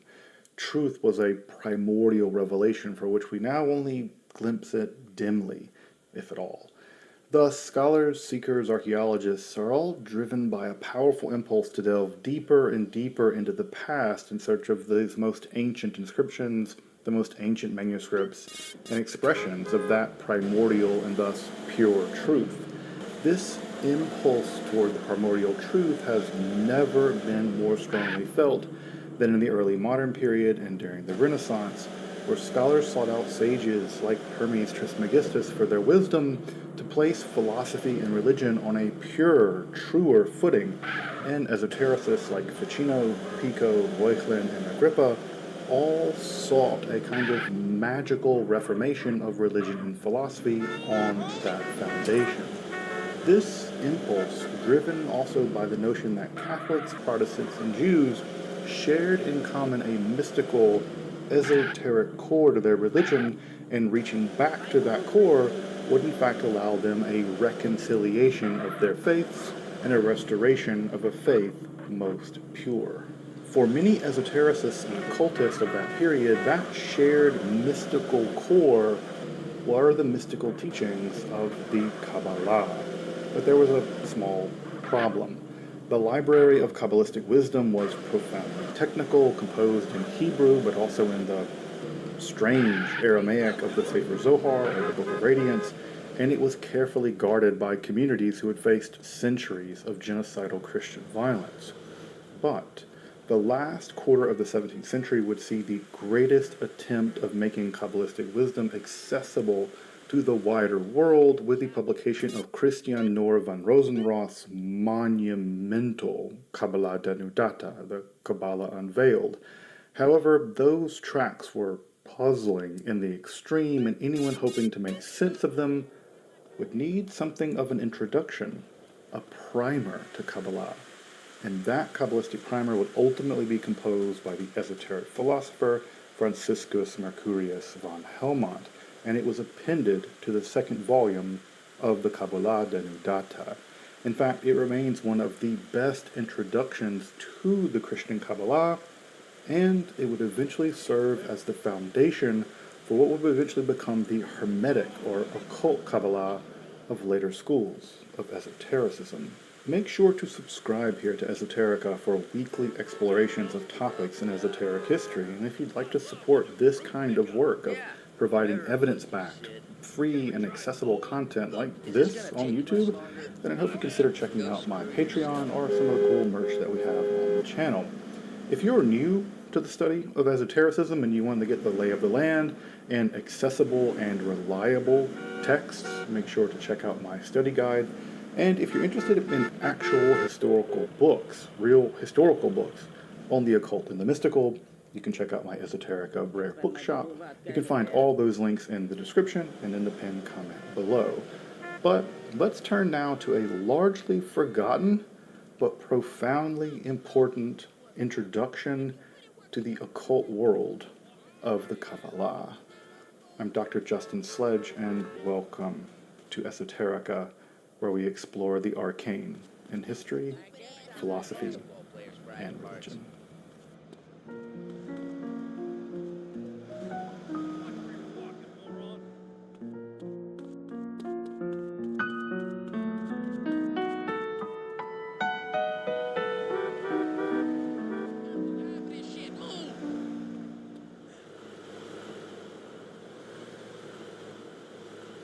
As early as the 15th century, Christian esotericists, starting with people like Pico della Mirandola, came to the conclusion that the school of Jewish mysticism known as the Kabbalah contained crucial secrets necessary for the reformation of both Christianity and philosophy. At first, compelling converted Jews, the first translations of Kabbalistic texts were produced, including not a few forgeries, to be honest, and slowly Kabbalistic ideas were introduced into the emerging underground of the occult philosophers, becoming one of the backbones of modern Western esotericism. To this day, Kabbalistic concepts, imagery, and spirituality remain core elements of the occult in the form of the Hermetic Kabbalah. Thus, scholars recognize three distinct forms of Kabbalah.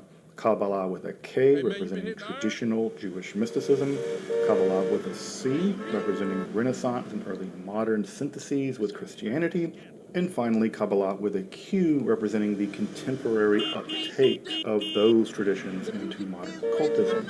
But to understand that tradition from the Christian Kabbalah, which largely sought to appropriate Jewish Kabbalah to Catholic Christian theology, in the interest of both reforming Christianity, but also, of course, of converting Jews, to a system of mysticism largely completely detached from Christianity and Judaism, for that matter, into a contemporary occult practice, we must first appreciate Franciscus Mercurius von Helmut's 1684 Adumbratio Kabbalae Christianae, or the Sketch of Christian Kabbalah, as a transitional phase in that process. Following the rise and success of the Protestant Reformation and the horrors of the religious wars that followed, the desire to produce a universal Christianity, a universal philosophy, and a universal science which would quell social strife and faction was simply on the minds of a wide range of intellectuals, philosophers, mystics, theologians, and scientists. But the search for the ancient pure theology, or Prisca Theologia, had been dealt a devastating blow in the early 17th century. Once heralded as the teacher of none less than Moses, the wisdom of Hermes Trismegistus, as preserved in the Corpus Hermeticum, was shown by Isaac Casaubon in 1614 to have been the production of the first few centuries after Christ, and just not the primeval wisdom once thought it was. Yet, esotericists held out hope, a hope that many placed in the preserved wisdom of the Kabbalah, said to have been hidden revelation accompanying the open, exoteric revelation of the Torah to the children of Israel. And with more and more text of Kabbalah being translated and printed, many Christian esotericists had what they took to be theological confirmation of the truth of the Kabbalah, and therefore of an ancient primeval truth upon which they could build this universal religion and philosophy. specifically the teachings of the Sefer Zohar, or the Book of Radiance, in the Kabbalah, as it was expressed by Itzhak Luria, seemed to contain theological elements which were shockingly aligned with Christian theology.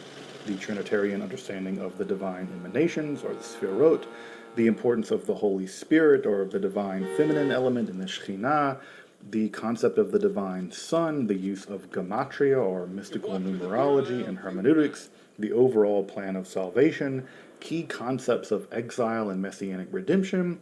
All of these seem to Christian mystics like von Helmont to represent a more primordial and thus purely true version of religion, specifically, of course, of Christianity. But, as we're going to see, von Helmont is going to go much, much further than previous occultists. While superficially arguing that he was developing his Kabbalistic ideas in the service of converting Jews to a purified, mystically imbued form of Christianity, he was actually accommodating Christianity to Lurianic Kabbalah, and thus setting the stage for a purely occult form of Kabbalah, one having achieved escape velocity from both Judaism and Christianity. But to appreciate what he's doing, it's worth briefly, and I mean painfully briefly, summarizing the core elements of the Lurianic Kabbalistic myth. The infinite light of Ein Sof contracted of that light into a near empty void known as the Tehiru in the process of Tzimtzum, or contraction. Divine light flowed into that void, shaping Adam Kadmon, the primordial spiritual human. And from the eyes, nose, and mouth of Adam Kadmon flowed further light which formed in vessels to capture subsequent divine light. But those vessels were too weak to hold the divine light, and the top 3 cracked and the lower 7 shattered and fell into the void of the Tehiru. That shvira, or shattering, allowed evil to come into the world, forged in the fires of Mount Tin, or the Sephira of Gevura, such as the task of the Kabbalist is to metaphysically repair the world through the process of tikkun olam, through scrupulously following the Torah along with more esoteric reparations as laid out by the Arizal. Now, that's only the most simplistic, generic telling of this myth. It's the equivalent of the planetary model of the atom that we teach to middle schoolers, a map very much pretending to be the territory. But the core concepts, the core parts of this myth are the concept of contraction, or tzimtzum, the shattering, shvira, and the reparation process of tikkun, especially by the shared actions of Adam Kadmon, the macro atom, and Adam Rishon, the microscopic atom, along with the Messiah as a kind of metaphysical bridge. Now, Franciscus Mercurius von Helmont was himself an extraordinary person in the history of esotericism, sadly now overshadowed by his father, the alchemist Jan Baptist, who actually coined the modern term gas. Yeah, gas as in like the noble gases. He got that actually from the Greek word chaos, and in fact he discovered carbon dioxide, which he actually called Sylvester gas. So a pretty important guy in the history of alchemy chemistry. And I mean overshadowed as in he is literally behind his father's portrait in the collected works of the elder von Helmont. But Franciscus Mercurius was a strange polymath. I guess we should be getting used to those around here. Strange polymaths are our type here at Esoterica. He was arrested and tortured by the Inquisition for 18 months. He spent his time in between said being tortured to compose a book on Hebrew as the truly universal language, specifically a language he could teach to hearing impaired people because it was natural to the structure of the mouth and the throat. An interesting choice considering, by the way, that he was arrested on charges of Judaizing by the Inquisition, so he was friendly with John Locke. He helped pioneer a communication technique for the hearing impaired, as I mentioned. He acted as a diplomat and a doctor. He worked closely with Leibniz, one of the co-founders of modern computation and calculus. He co-wrote Mystical Philosophy with Lady Anne Conway, who I've done a whole episode on. She's amazing. In fact, Leibniz actually ghost wrote his final work, and he composed his epitaph, which read in part, "If he had lived among the Greeks, he would now be counted among the stars." No small praise from a philosopher like Leibniz. All right, now we got But at started his gang war core, here, huh? he was a committed Kabbalist, especially taken with the teachings of Rabbi Itzhak Luria, or the Ari, or the Arizal, and working with Christian Nor van Rosenroth, whose massive 2-volume Kabbalah Denudata was and remains one of the most impressive publications of Kabbalistic material from original sources into translation. He sought to provide an introduction or a lay of the land for someone working through this mammoth text of Kabbalistic sources. And to be sure, this would have been a very much welcome addition by the reader, considering that many of the texts gathered and translated in the Kabbalah Denudata were among the most difficult in the Sefer Zohar, but also some of the most later difficult technical texts by other Kabbalists. Those would include Kabbalistic luminaries like Gikatia, Cordovero, Naphtali Bacharach, Chaim Vital, and the philosopher-mystic Abraham Cohen de Herrera, an important influence on Spinoza, no less. That introduction as a primer would be attached to the second volume of Kabbalah Denudata as an appendix, and it was called Adumbratio Kabbalae Christianae, or a sketch of Christian Kabbalah. This anonymous tract of only about 70 pages originally is a staged conversation between a Christian philosopher and a Kabbalist, in which the Christian reveals to the Kabbalist that the tenets of Kabbalah are both truths revealed but also culminated in Christianity, if it's properly understood, of course. Further, it's made clear that the tract is written in the hopes that by revealing the truth of Christianity, Kabbalistic wisdom would basically show that Judaism is both redundant and unfulfilled, and thus Jews would want to convert to this version of Christianity. Now, none of that is new in the least. Since the times of Pico, Christians had studied and appropriated. Pico literally calls what he's doing miraculous appropriation, and they have deployed Kabbalah to both reform Christianity, but of course also in the hopes of converting Jewish people, using the weapons of the Jews against them, as this old motif goes. Now, this is something that Dan Trell, the modern Hermeticist, and I have explored at length in conversations. If you really want to get into those for a real deep dive on, frankly, the rather dark origins of perennialism, you should check out our conversation in the link below. But that conversionist prerogative is, at least in this case, much more apparent than real, as I suspect, and as I hope to show you. But recall that Van Helmont had already been arrested and tortured by the Inquisition for the heresy of Judaizing, so he probably wasn't going to risk that one again, hence it being both anonymous and really for converting, literally he says, capturing the Jews at the very beginning of the tract. But that cover story of wanting to convert the Jews pretty quickly begins to fall away as you read the text. The first alert that something strange is going on, and that's saying something at this point, is that when the Christian philosopher quotes from the New Testament, he doesn't do so using the Latin Vulgate or even some more ancient Greek version of the text, but the Syriac translation in square Hebrew script for printing. Of course, Syriac is a dialect of Aramaic, but it's also a translation from Greek. It's not originally written in Aramaic. But what's going on here should be relatively straightforward. Von Helmont is eschewing both the Latin and the Greek, long associated with the official church, for the Syriac Aramaic, which is closer to the original language spoken by the primitive church, including Jesus himself, though Jesus spoke a Galilean dialect of Aramaic. But by using a Semitic language, even if it is a translation from Greek, the text is aiming at something more ancient and thus more true, perhaps, in its Christian teachings. Even again, if the Syriac Aramaic is kind of more vibes than scholarly substance. Secondly, and more importantly, the text overwhelmingly has the Christian philosopher seeking to find in Christian scriptures, philosophy, and church fathers sentiments which actually agree with the doctrines of the Lurianic Kabbalah, seemingly not in the interest of conversion, but because those Lurianic doctrines are just That's cool of you to say. Thanks. Now, of course, near the end of the text, Jesus is going to be revealed as the true Messiah. The Jews are all ultimately going to have to convert, etc. You know, standard fair stuff. But it's almost an afterthought in the text.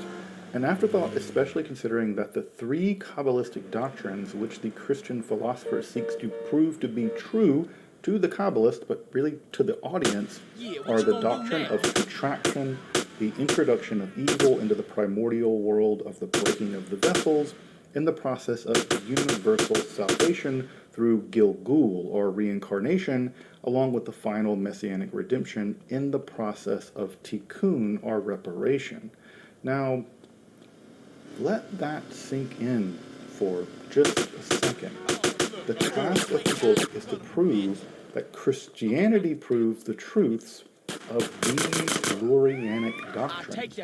Divine contraction as opposed to creation from nothing, the origin of evil as the shattering of the vessels and not that whole debacle in the Garden of Eden, universal salvation via reincarnation and not limited salvation, and definitely no reincarnation in the official church, and finally messianic redemption via Jesus Christ as Messiah, sure, but through a process of tikkun as theurgy via Adam Rishon and Adam Kadmon.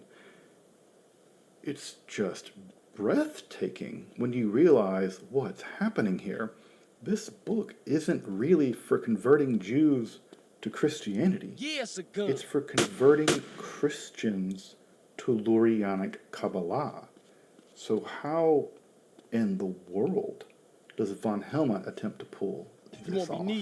He does so by dividing the discussion into 4 topical sections defined by distinct metaphysical moments in the Lurianic myth cycle, what they call the primordial institution, the phase of creation via contraction or symptom and all of the initial emanations, the state of destitution, the phase of the metaphysical fall via the shattering of the vessels, what von Helmont calls the modern constitution.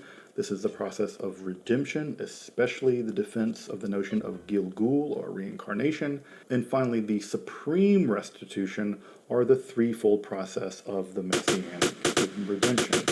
Let's take a look at these in turn briefly. You should read this text for yourself, honestly. But what he's attempting to do here is create something much more of a Christian Lurianism than any kind of accommodation of Kabbalah to Christianity. First, the primordial institution is concerned with the process of creation through contraction, or simsum, as opposed to the more orthodox version of creation from nothing. Though von Helmont could be squirrely here a little bit, and just note that for the Kabbalists, it is literally the divine no-thingness, Ein Sof, from which all somethingness emerges, so he could kind of get away with it, at least in a literal sense. But in these early chapters, he's actually pretty slow to introduce thoroughly Kabbalistic language. He prefers the most glorious God, a nod to the Sphira of Keter as divine Kavod, as opposed to the language of Ein Sof. But the underlying process undoubtedly is that of contraction, or tzimtzum. And we're also kind of lured into his methodology by which he demonstrates that Kabbalistic ideas are present in the New Testament and in the Church Fathers, such that, allegedly, Jews will feel comfortable converting to his version of Christianity. Of course, von Helmont's agenda is, as I suspect, and as I pointed out a moment ago, quite the inverse.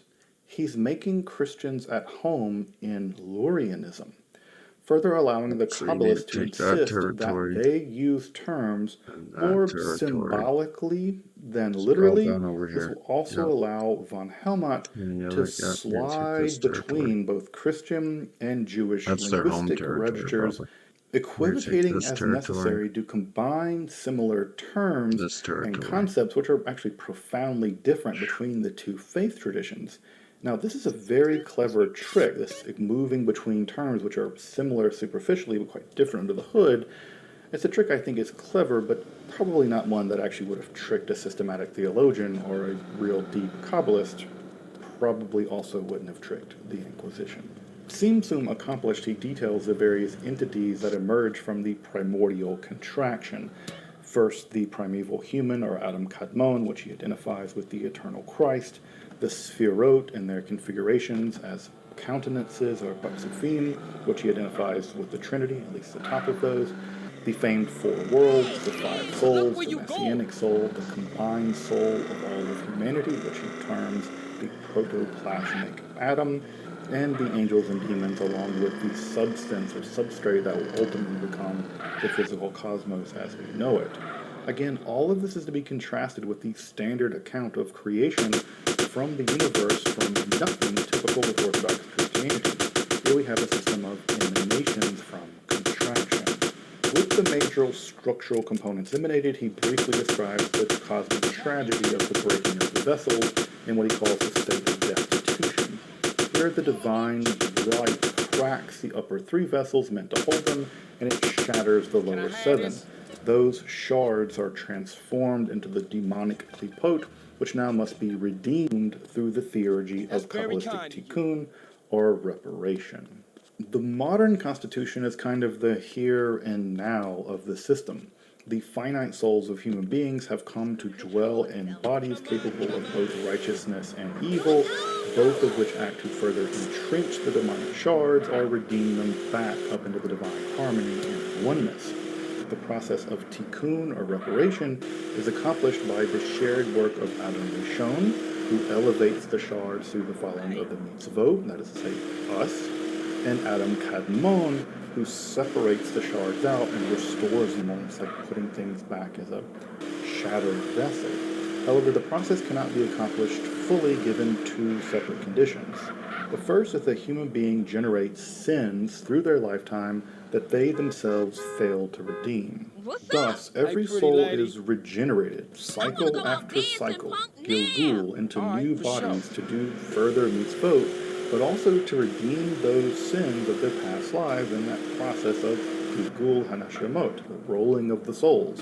Now, Van Helmont realizes that this is probably the thorniest concept from Lurianic Kabbalah he's going to have to deal with in terms of defending it to Orthodox Christians. But then he does. Though primarily not with reference to the scriptures, especially the New Testament, but with references to philosophical proofs and a little bit of references to the Church Fathers, by which he submits a great many, making this the lengthiest part of the tract without any doubt. And it's one of the most sustained defenses that I know of reincarnation or transmigration of souls from the early modern Christian literature, along with a lot of other texts actually that von Helmont penned during this period, and this no doubt had a profound influence on the development of similar notions in later forms of things like theosophical Christianity. But a final problem also lurks here for von Helmont, the bridge that connects Adam Rishon to Adam Kadmon. And of course, that theoretical bridge is none other than the Messiah. The final section, the Supreme Restitution, deals with the threefold process by which the Messiah serves as the linchpin of the process of universal redemption. Yeah, no one goes to hell in this system. Reincarnation goes on, simply on and on, until redemption is accomplished for every soul. The first phase of this process is that by which the Holy Spirit, or the Shekhinah, will lead an assault on the forces of evil, sort of destabilizing or disabling them. The second phase is the life, teachings, death, and resurrection of Christ as Jesus, allowing Adam Rishon, remember that's us, to fully realize their redemptive works in this plan of salvation through faith and good deeds, or mitzvot. This will culminate in the purification of religion, including, of course, the ultimate conversion of the Jews, but also the destruction of Roman pagan Christianity prior to the end of the metaphysical exile. The final culmination of all of this is that the greatest demonic shard, or klipa, Satan, or as the text has it, Adam Belial, will be cast into the great darkness, and the final light will be united with divinity, and the Messiah will rule with the Divine Father for the eternal seventh millennium. And with a final encouragement to align oneself with the God of our Lord Jesus Christ, the Father of glory, the texts come to a dramatic, if not a bit of a sudden staccato ending. In a tour de force of only about 70 pages, von Helmont has effectively created a rather subversive theology.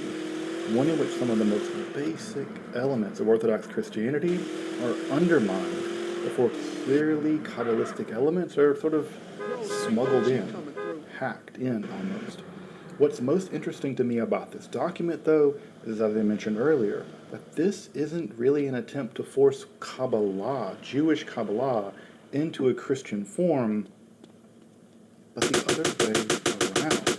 And in this way, it's a crucial step in the process by which Kabbalah, as a spiritual meaning, would achieve escape velocity from both its traditional Jewish roots, but also the shackles of Orthodox Christianity and this desire to convert the Jews.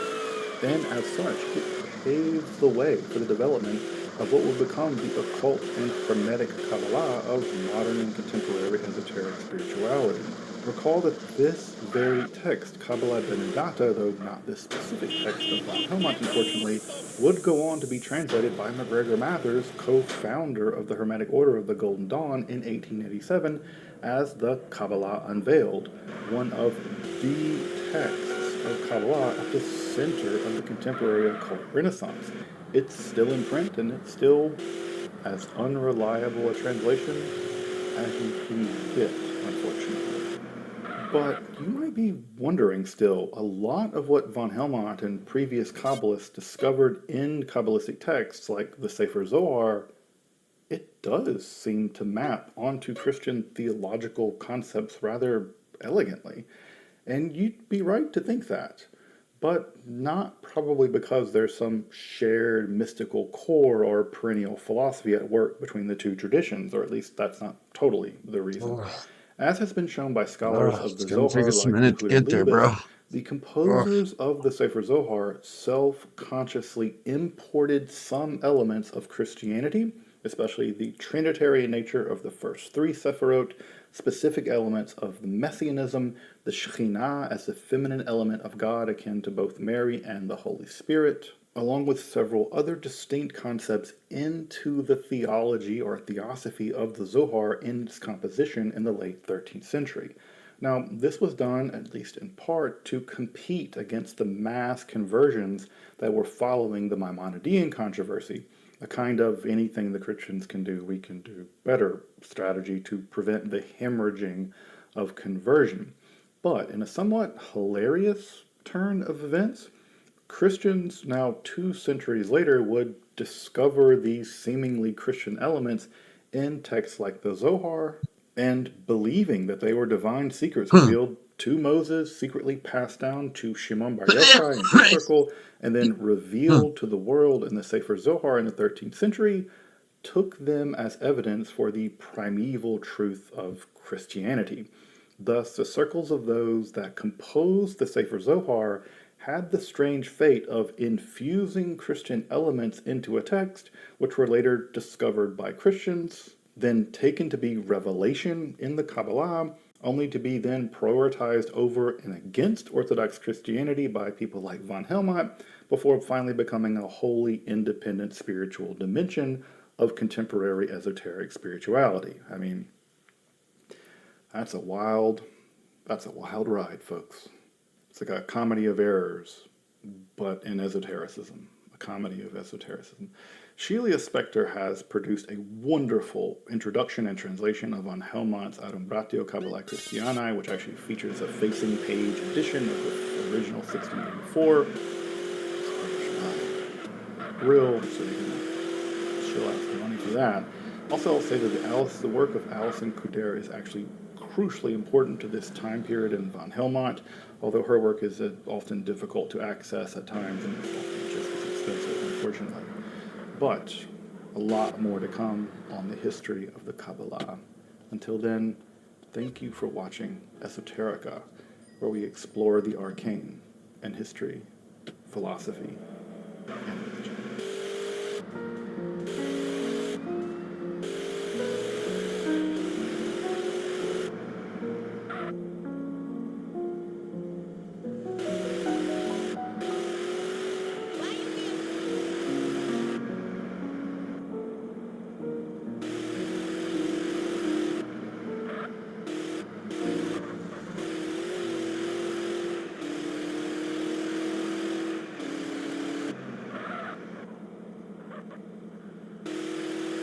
Well, the EU are up to regulatory shenanigans again. The question is, will this be good for us or will it be bad for us? And with that in mind, here's a quote.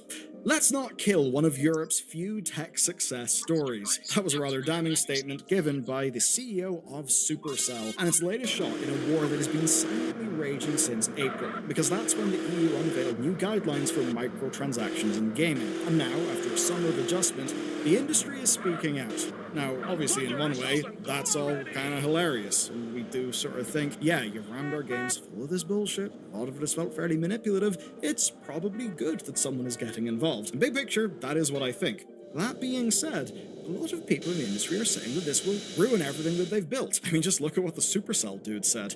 Basically, according to a lot of them, they say these regulations would worsen the player experience and also wouldn't improve protections. That certainly is a bit that I'm at least interested in. They also say that this would cause widespread collateral damage to one of EU's biggest tech success stories. So here's the thing. He's not entirely wrong. He's not entirely right. There's definitely stuff for us to talk about, and this one's going to be a goddamn trip. And I get this all can be a lot. We've got tariff and trade negotiations affecting everything from Switch 2 pricing to gaming privacy laws, and that means you need a full picture. And that's where Ground News comes in. It's where I go to cut through the clickbait and to understand what's happening. They're today's video sponsor. And here's the story of the EU pushing back against Trump's tech regulation threats. We've got 107 sources here covering it, but a striking 63% on the left, 29% in the center, and only 8% on the right. That's an imbalance that put it straight into Ground News' blind spot feed. And the headline comparison is kind of fascinating here. You've got Le Monde, a left-leaning and rated very high factuality outlet, running EU defends its digital rules as sovereign right after Trump's tariff threat. Another outlet, Americans for Tax Reform, who are right-leaning with mixed factuality rating, flips it, saying Trump slams EU digital regulations as discriminatory attack on US giants. So you see the same diplomatic clashes, but opposite heroes and villains. And just those factualities alone show you where you are or not seeing spin. So ground actually means what you see is reliable. And when only 8% of right-leaning outlets are touching a major piece of US-EU tech news, yeah, you're kind of missing how this is playing politically. Now, I get all of this with Ground News' Vantage plan. It gives you bias ratings from 3 independent agencies, side-by-side headline comparisons, and with, say, their tech interest page, you can just see all the tech stories from all the angles. And if you go to ground.news/value, you'll get 40% off unlimited access with the Vantage plan. That's the plan that I use, and that is the best deal of the year for my subs all the time. So, when you check it out, hit up that link down below. Here's a fun fact to get us going. This was kind of kicked off by a Swedish horse girl game. Yeah, so here we are. Let's get into the story. The autumn legislative sessions are starting, and we're right at the end of the consultation period for the Digital Fairness Act. So, would you like some fairness in digital format? Maybe this act is for you. Now, what it is an overarching EU legislative agenda that covers loads of tech fields where they intersect with consumer protections. Now, for our purposes, it includes features like deceptive interface design where, well, there's all sorts of shady shit that they do. Manipulative elements, addictive elements, and unfair personalization practices. You might think, oh, I love things to be personalized. Less so whenever a game is trying to exploit you really wanting that next upgrade and is giving you a targeted deal. It probably has 900% value or some made-up bullshit like that. Now, it's especially concerned where it hits consumer vulnerabilities and where people can be exploited. Now, you may remember our coverage from back in April, where we got to talk about the Swedish horse girl game. So, that's when the EU took on microtransactions, and what happened is that the Consumer Protection Cooperation Network, rolls off the tongue, laid out some new key principles. And this all came as a part of a case made against the Swedish mobile game Star Stables. Now, what we're talking about today, the Digital Fairness Act and its consultation period, it is building on those principles from the whole horse game stack.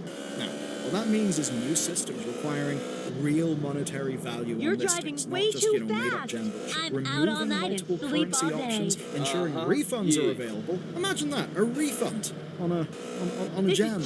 Crazy stuff. And also ending a lot of the FOMO practices. And especially because these things were often targeted toward kids, but also they would apply to everyone because games would need to implement them across the board. Now, at the time, the industry was obviously not really thrilled.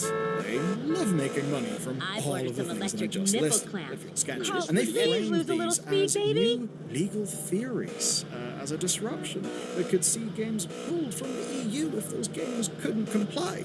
Think about the poor monetization designers, guys. But where things left off is that the CPC was supposed to work with the industry to help implement everything. But 6 months later, the industry mood has not improved, and they are quite worried. That open letter from the Supercell CEO, and by the way, Supercell are the Clash of Clans people, so, you know, some top-tier creative gaming content. That's just one of several press efforts that we've seen in recent weeks.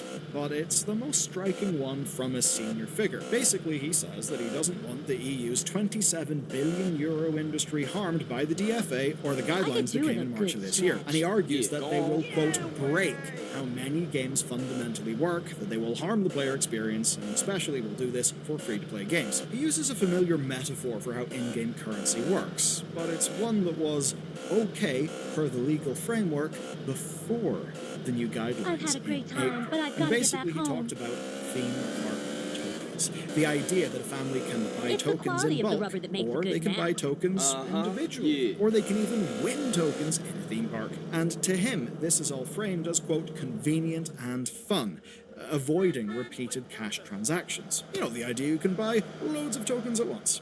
And he then contrasts this with the potential worst case under the new guidelines, where individual parental approval for each token used, including signed contract agreements, regardless of purchase value and all of that, would basically harm the experience. Basically, he's saying that regardless of purchase value, rides must display a real cost in euros based on a fixed standard, not, a token cost. Now, when children win prizes, they believe that those prizes are worth real money, despite obviously not being able to cash out. In his analogy, the visitors get frustrated and leave. Why? Well, because the experience isn't simpler or safer than what exists now. So, why change the token system? Well, his argument, he believes the existing frameworks can just be strengthened. Improve what we've got. Don't do a big new scary thing. Now, we will come back to how Supercell responds to those existing laws later on in this video. But going on, he suggests these new policies could result in companies choosing other monetization models. Things like more in-game advertising. And this feeling has actually got a lot of backing. Multiple large European game developers sent a letter to the EU. And I have to say, a massive thank you to one of our members, Neo Nebulosa, for helping us navigate the fun industrial nuances of the continent. Because for real, this shit's complicated. Now, what happened is that Euractiv saw the letter, and then industry-wide bodies like the European Game Developer Federation also got involved. And they're all very worried, and this is based on legal interpretations of current proposals and what they would mean for them, and of course also what they would mean for you.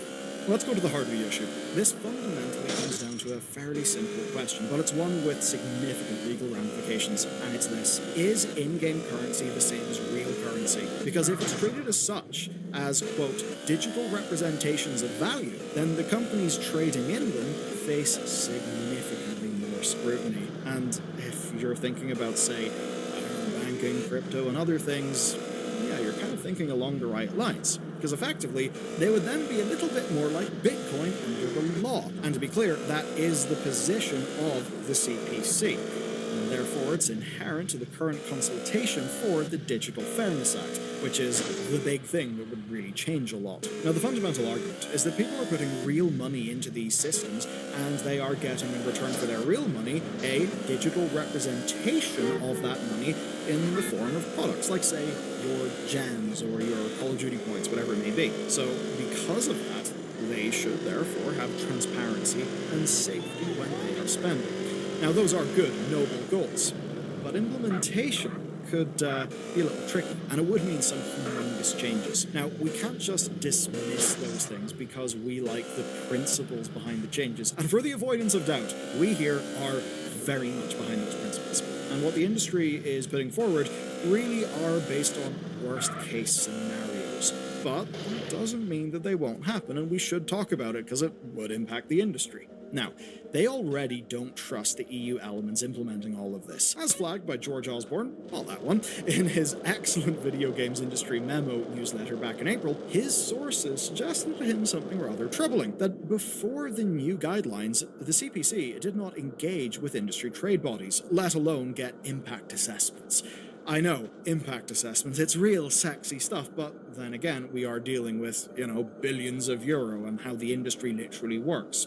Now, that's part of why these bodies are emphasizing certain facts. Things like, only 18% of kids are allowed to make purchases, that 95% get parental supervision, and the monthly spending has actually gone down year on year, which is at least a silver lining if you're not a fan of microtransactions. But basically, the industry is putting forward that they see all of this stuff as using a sledgehammer to crack a nut, and basically that's why they've been so frustrated. Now, the CPC suggested that they would work with the industry after they did their big publication, and without direct leaks, we don't literally know what those discussions looked like over the summer, but based on current reactions, they did not go well.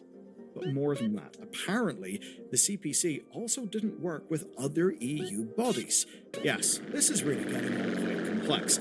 People may wonder why, I don't know, nothing ever gets done. Anyway, what it effectively means, the point the industry is trying to get across, right, is that this one group tried to set a new central philosophy on microtransactions, but they kind of did that without getting everyone else involved in the situation involved in what that would look like, which can get messy. For an example of said mess, we've got to say a big thanks to this pack of Lithuanian RuneScape gold farmers. To put a very messy situation in very simple terms, in Lithuania, currency transfers are tax exempt. So because of this, the gold farmers thought that they would not have to pay value-added tax. The Revenue Office disagreed. The Revenue Office believed that the gold farmers weren't trading a currency whenever they were doing their trades. So, yeah, they were like trading a product, and that would mean that they would need to get their value-added tax. Now, they needed clarity on the law here, so what they did is they went to the EU, and they went to a specific bit called the EU Advocate General, and the result of that was a ruling by the EU Advocate General, and that is that in-game currency should be considered as a digital second-hand product, not as a currency in itself. Now, that's actually quite fun for today's story, because that's actually not how the guidelines from the CPC frame them. Same goes for the Digital Fairness Act proposals as well. And that just makes everything here so much messier, because different bits of the EU, different arms of it, are taking different opinions.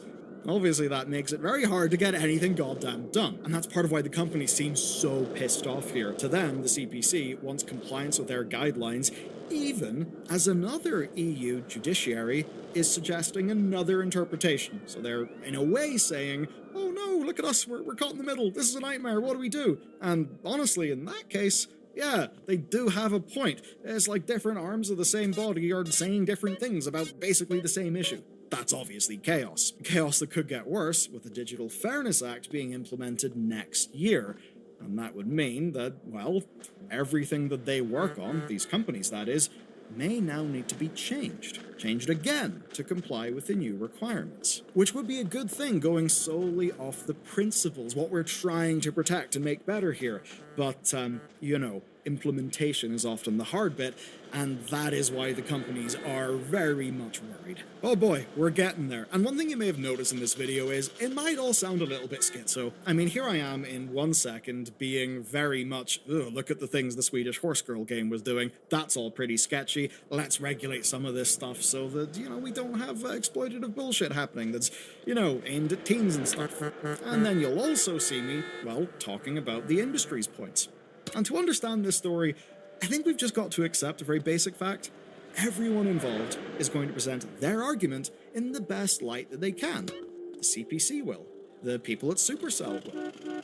I will. You will. We'll pretty much always be trying to put our argument forward in the best way. And the upshot of that is everyone involved, from their perspective, will play up the risk and then downplay anything that will undermine it. And even if we return to the Supercell dude's letter, you can start to pick holes in some of the logic that he puts forward. If you're going to update his analogy to actually be accurate to the real industry, well, then his theme parks would be having 3 or 4 or 5 different types of tokens. Just look at, what you see when you open a gacha game and you're just bombarded. And to undermine his points even more, he tries to talk about how, you can win one of the tokens as a prize. Yeah, but in so many of these games, the only thing you can win as a prize is, just for participating in something, is the lowest value of token. But then you can only buy some tokens in massive bundles. Bundles that don't match the price of the product you're trying to buy. None of which is a good consumer experience, as much as this just web of absolute goddamn insanity does make these companies a hell of a lot of money. And when he talks about wanting to make existing legislation stronger, well, yeah, Supercell would know all that they need to know about that, because they've been accused of being non-compliant with UK loot box regulations. Clearly, self-regulation and current legislation are not working for everyone. That's why we need these changes in the first place. But it is also true that he does have a bit of a point. These bodies should probably have a talk with the industry reps to implement changes in a way that won't have unintended negative impacts. And we have seen many examples of that. As an example, GDPR, you having more control over your data, all that privacy stuff, it's pretty great. But, it's really annoying having that pop up every time you go to a website. You've got to install an extension to deal with the annoying thing. Yeah, that does kind of suck. I mean, I get the point, I agree with the principle, but the implementation clearly isn't really that great. And where it risks getting worse is that today we've been talking about the concerns from big trade bodies and companies like Supercell. And here's the thing with those groups, they've got money. They can afford to be compliant with new laws, like, say, all the stuff that's been going on with the UK's Online Safety Act and similar laws around the world. The incumbents can fork up the cash to be compliant. They can do that. Hell, if the compliance is a real nightmare, then maybe you can be an entrepreneur and sell the solution. The smaller teams, the people who are just on the cusp of being sustainable fiscally, they'll be hurt more. The worst case scenario is something that looks more like regulatory capture, that perhaps looks like the incumbents adapting to the regulation, but then the regulation being so onerous that new companies basically can't really get started up. That can be really bad. To cut through all that fluff, something needs to happen. And the reason why is simple. A reckoning is coming, and we are very much on the clock. Here's the deal. The Digital Fairness Act is expected to be delivered in the next year or so. And what's happening right now is the ending of the consultation period for the virtual currency stuff. And clearly, after 12 weeks of consultation, well, these companies have been reacting in this way to make a point that they don't want the Digital Fairness Act legislators to treat them the way that the CPC allegedly treated them with all of that Swedish horse girl stuff. They basically want a chance to make sure that their voices are heard. And you know what? That is their right. They are literally entities contributing to the economy within the EU. So yeah, they should have a seat at that table. I want them to be listened to and respected. Also treated with the skepticism that is due, because they are very much not unbiased here. And just as these companies need to turn a profit, they also need to do so in a way that is not predatory toward the public. And ultimately, it's that last bit that's where I land. You can see enough horror stories of this stuff going bad, or even just the simple, basic goddamn thing. You look at your phone, it's a social media app that's just trying to play around with your brain chemistry to get you hooked. You open a video game, and now it's doing the same thing. There's all this predatory bullshit everywhere. I don't know about you, but I've had enough. And the profit of these businesses is, yes, relevant to them, the shareholders. But it's also not goddamn sacred. And the whole point of governments and bodies like these is that we can be represented, and in some way, we have some buy-in to the rules of the game that everyone should be able to play fairly, which is a bit of a stupidly optimistic, lofty-ass goal. But in this case, you know what? If they make less money because they're not allowed to be as manipulative, and people lose their jobs because of that, that's okay. Maximizing employment's not the only fucking goal. There's other stuff going on. There are negative externalities. That's another thing to consider. Yes, you could just deregulate gambling to the tits and then tax it and say, look at our number go up. But then you can also think about the negative externalities on society that are a result of sad gambling bollocks. And don't worry, you guys in the US are heading in the direction that the United Kingdom has been in for a long ass time regarding The old online sports betting. Anyway, I think you guys see the point. Yes, these guys should be listened to, etc., etc. But you know what? We should have some say in the goddamn rules, and people have had enough. I know this wasn't the most light and breezy video in the world, so palate cleanse yourself. Watching this one next.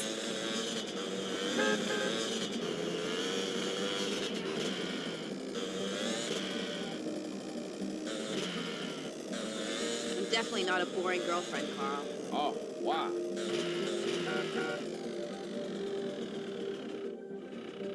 You want coffee, baby? Cool. Look, I know it is unrealistic to expect Fallout 5 right now in terms of announcements, but if you're gonna host a presentation called Fallout Day and spend quite a bit of chunk of time talking about upcoming Fallout stuff, you gotta do better than this. Like, this Fallout Day 2025 could have been an email. Again, people were not expecting Fallout 5 because they're working on Elder Scrolls 6 first, and then they're gonna work on Fallout 5, so we're not gonna be seeing Fallout 5 for like another decade to decade and a half. But people were hoping, I don't know, just for anything, like a Fallout New Vegas remaster, just something that actually felt new.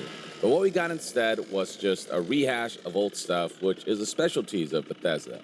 Given how many times they've re-released Skyrim, perhaps it should come as no surprise that they're re-releasing everything else.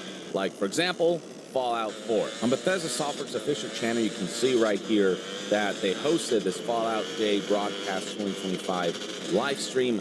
And then beyond that, they uploaded all of the trailers that they showed off during the presentation. And they've got not one, but two Fallout 4 Anniversary Edition trailers. One that reveals the actual, repackaging of Fallout 4, the re-release of Fallout 4, essentially, and then a Switch 2 edition, which is, nice. You can take it on the go and whatever, but announcing a bunch of these re-releases and then not having anything new at the end of it all, or at least nothing that really gets the sparks going for Fallout fans, it all culminated in a lot of disappointment. And it culminated in a lot of people just making fun of Bethesda because this is just typical Bethesda with their re-releases. So right here, for example, you can see that the revealed trailer for Fallout 4 Anniversary Edition, the likes to dislikes ratio is not particularly favorable with 5.9 thousand likes and 12,000 dislikes, and the comments are pretty scathing. People saying Bethesda never changes. And then below that, we've got somebody bringing up a good point. Bethesda almost re-released more games than they've released, LOL. And you can see what some of the expectations were, with some folks saying that they were expecting a Fallout 3 or New Vegas remaster announcement, and instead we got Fallout 4 Skyrim Special Edition, LOL. Given the treatment that Oblivion Remaster got and how well that was received, people are hoping for something similar for Fallout 3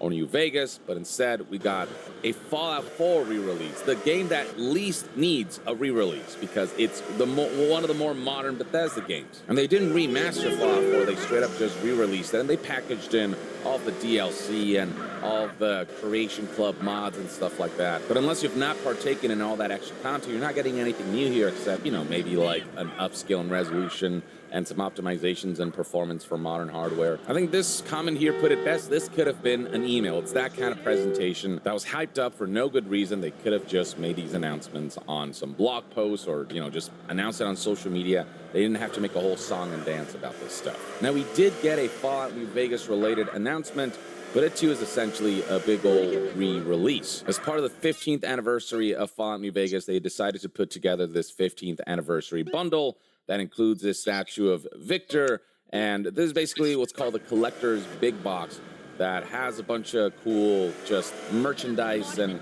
just cool little accessories and extra bits and bobs on top of game codes for New Vegas, the game itself, for PC. As for what else they announced during this presentation, they announced that the Ghoul would be in Fallout 76, so they showed us how the Ghoul would be implemented into Fallout 76, which, the Ghoul's cool. I do like the Fallout show, but this is pretty meh in the grand scheme of things. They announced some sales, they announced some new benefits for Fallout First, the subscription for Fallout 76. I have really bad memories with Fallout First covering all of that and how disgusting it was for them to release a subscription model when Fallout 76 was practically on fire. So I'm not someone who really supports Fallout First or really finds anything positive about it. Some new stuff for Fallout Shelter and just more Fallout 4 and Fallout New Vegas re-releases. And that's about it, and some new merchandise. Like, really, this was the most nothing burger of a franchise-dedicated live stream presentation I've ever seen. This really didn't need to happen at all. They should have skipped Fallout Day altogether and just announced these via a blog post and not done a live stream. Now, Todd Howard did say during the Fallout Day broadcast that they are working on some new stuff that they'll announce down the line, but no hints were provided on that front. So I do believe that we'll probably end up seeing some kind of Fallout 3 remaster or a New Vegas remaster, both if, you know, possible. That'd be ideal before we see Fallout 5, because again, Fallout 5 is so freaking far away because Elder Scrolls 6 is taking priority right now. But yeah, just wait until those are ready to show and you're ready to announce those before you do a Fallout Day broadcast at this level where you're doing a full-ass live stream, because at that point, the expectations are sky high. Which is why when people got more re-release announcements and information that just wasn't very compelling, that could have been an email, you know, the likes to dislikes ratio speaks for itself, or, you know, the reception on this was pretty mixed, with people saying things like this for the actual Fallout Day broadcast 2025 video that they uploaded after the stream. Watching Fallout Day broadcast 2025 almost makes you wish for a nuclear winter. Here's somebody who said, I pretended to shit on the toilet at work for this. Tons of people out here saying this could have been an email. The best comment I saw is that this could have been an email, so on and so forth. Bethesda's reputation has been in a bit of a lull lately, because Fallout 76's launch just really put a sour taste in people's mouths. Their mobile efforts, you know, how microtransactions driven they are, put a sour taste in people's mouths. Starfield, ultimately not living up to the hype of a brand new single-player Bethesda game. It falling short of, you know, a lot of what you expect from Bethesda titles, with exploration especially just being utterly butchered by the way it's been formatted, with the space setting and the separation of all the different elements through loading times and whatnot, and how fast travel involved that game was, because the open world was split into, you know, a lot of little segments across various planets, and just combined with the setting and the story and all these things just not coming together in a way that people felt it did for other Bethesda releases in the past, with a lot of people feeling Bethesda has been one miss after another lately, and them really keeping their fingers crossed that Elder Scrolls 6 will be their return to form. Currently, you know, Bethesda really needs to do everything possible to give people some hope and generate some goodwill.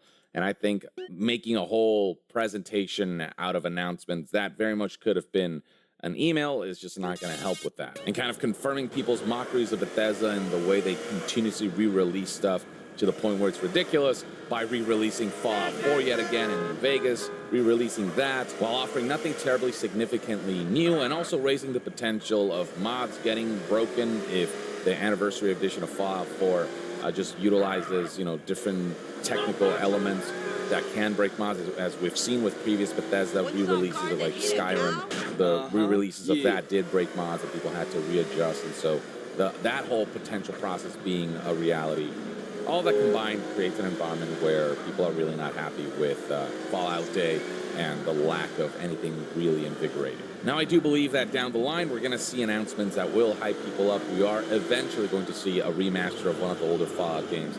And, you know, one day, many, many, many years down the line, we will see Fallout 5 announced, and that'll get people hyped, and hopefully Bethesda will deliver an experience that feels more evolved than the games that they've been releasing in recent years, where it feels like they're stuck in the past compared to some of those open world RPGs that we've seen from studios who have really kind of pushed the boundaries of what you can do with that genre. Bethesda, once upon a time, were the kings of open world RPGs that happen in real time, you know, combat and everything. But lately, it's felt like their games just feel really antiquated, especially with how their engines function and our technical mess, really. Like, there's no other way to put it. So hopefully there will be an evolution that is felt throughout their upcoming projects. With the remasters, obviously, they're just going to keep it the same. It's going to be the same game, but with an Unreal Engine graphics overlay on top, with some little gameplay enhancements here and there, which is what Oblivion Remastered was.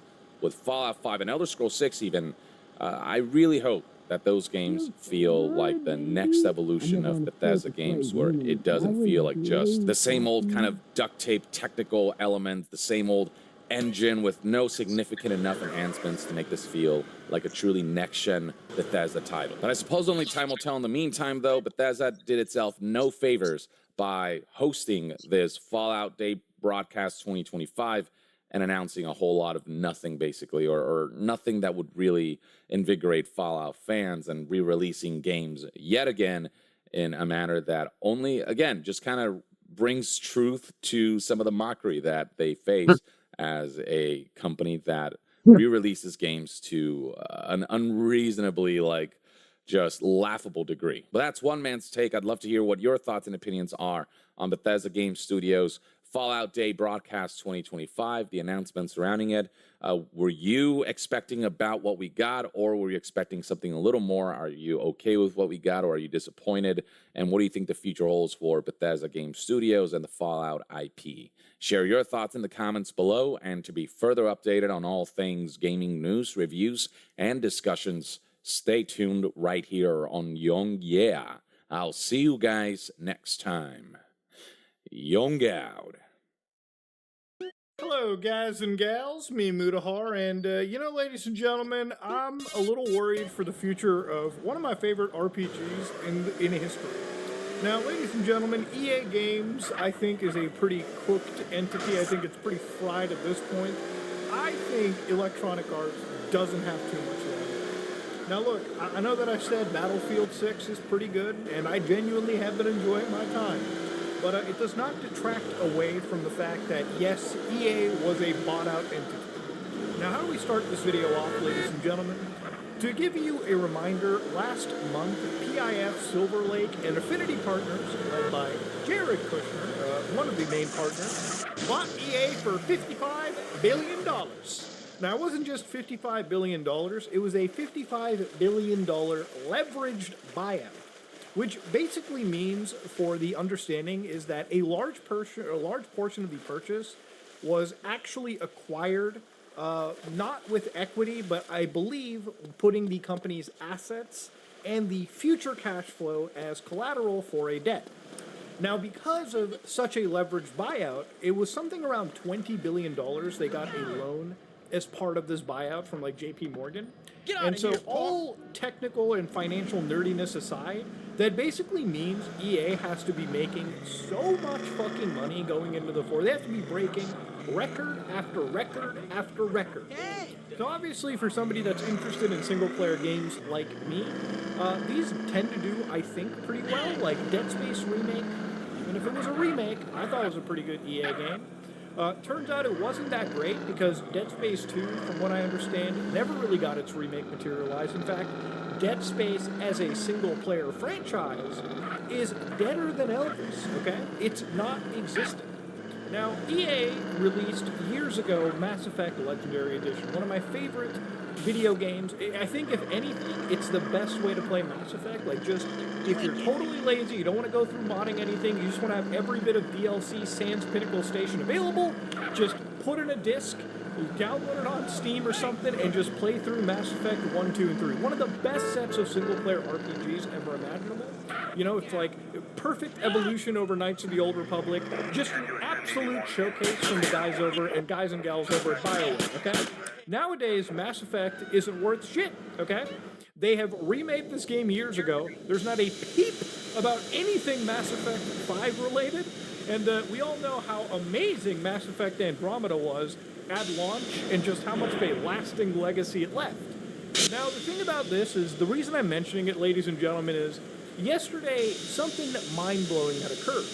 EA Games announces a strategic partnership with Stability AI. Oh boy. Oh wowie.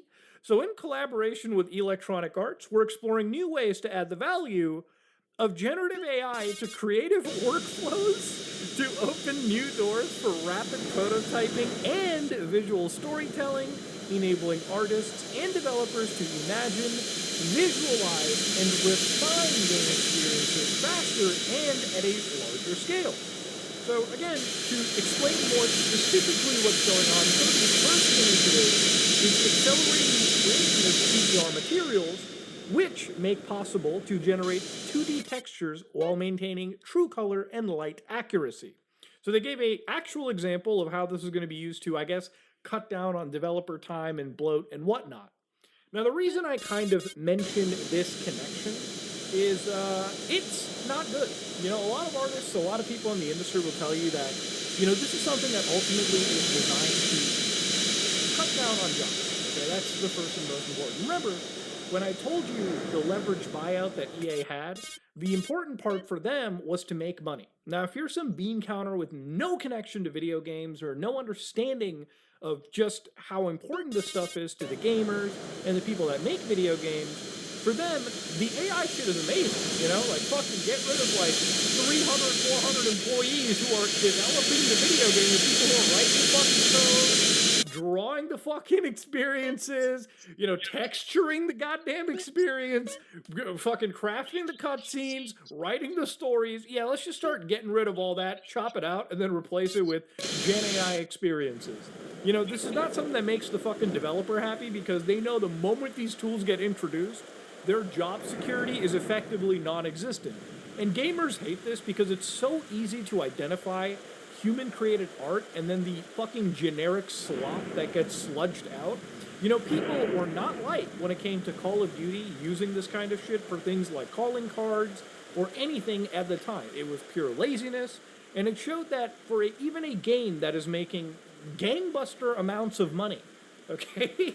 These companies will always find a way to reduce the amount of money they spend just to maximize returns. And why wouldn't they? It's a fucking business. Of course it is. Now, obviously, look, the thing about the AI stuff that really gets me here is that, again, when I think about it in video game sense, I feel like I'm going crazy trying to constantly explain why this stuff isn't that great. Now, I'm not an AI hater, okay? I think for a lot of people that are, you know, independent video game developers, people that are just making a game on their own, I think the tools can kind of be awesome for prototyping, for especially learning, right? Like, the barrier of video game entry, I would say the barrier of software development has dropped to absolute lows. Nowadays, anybody that has no idea how to program anything or do whatever, they can use artificial intelligence as a great teaching method, something to help them write code with.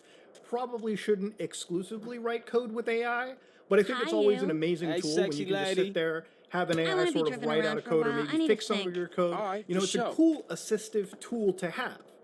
But obviously for companies like this, where efficiency and making money is sort of the intended goal, they don't really give a shit about the value that the stuff adds, other than the fact that they can slice down, say, 3 programmers and just replace it with one person who's working alongside Microsoft Copilot. Now, granted, that code that is written by just one person and tons of AI may not be of same or good quality as, you know, 3 actual programmers. What the fuck does EA care? You know, for them, as long as they can shit out another live service, which you can imagine more of these are going to be coming out. Like, there's going to be a lot more monetization of FIFA. I'm just going or whatever sports game that they're working on. I don't even think FIFA is entirely EA. Or actually, no, I think it is.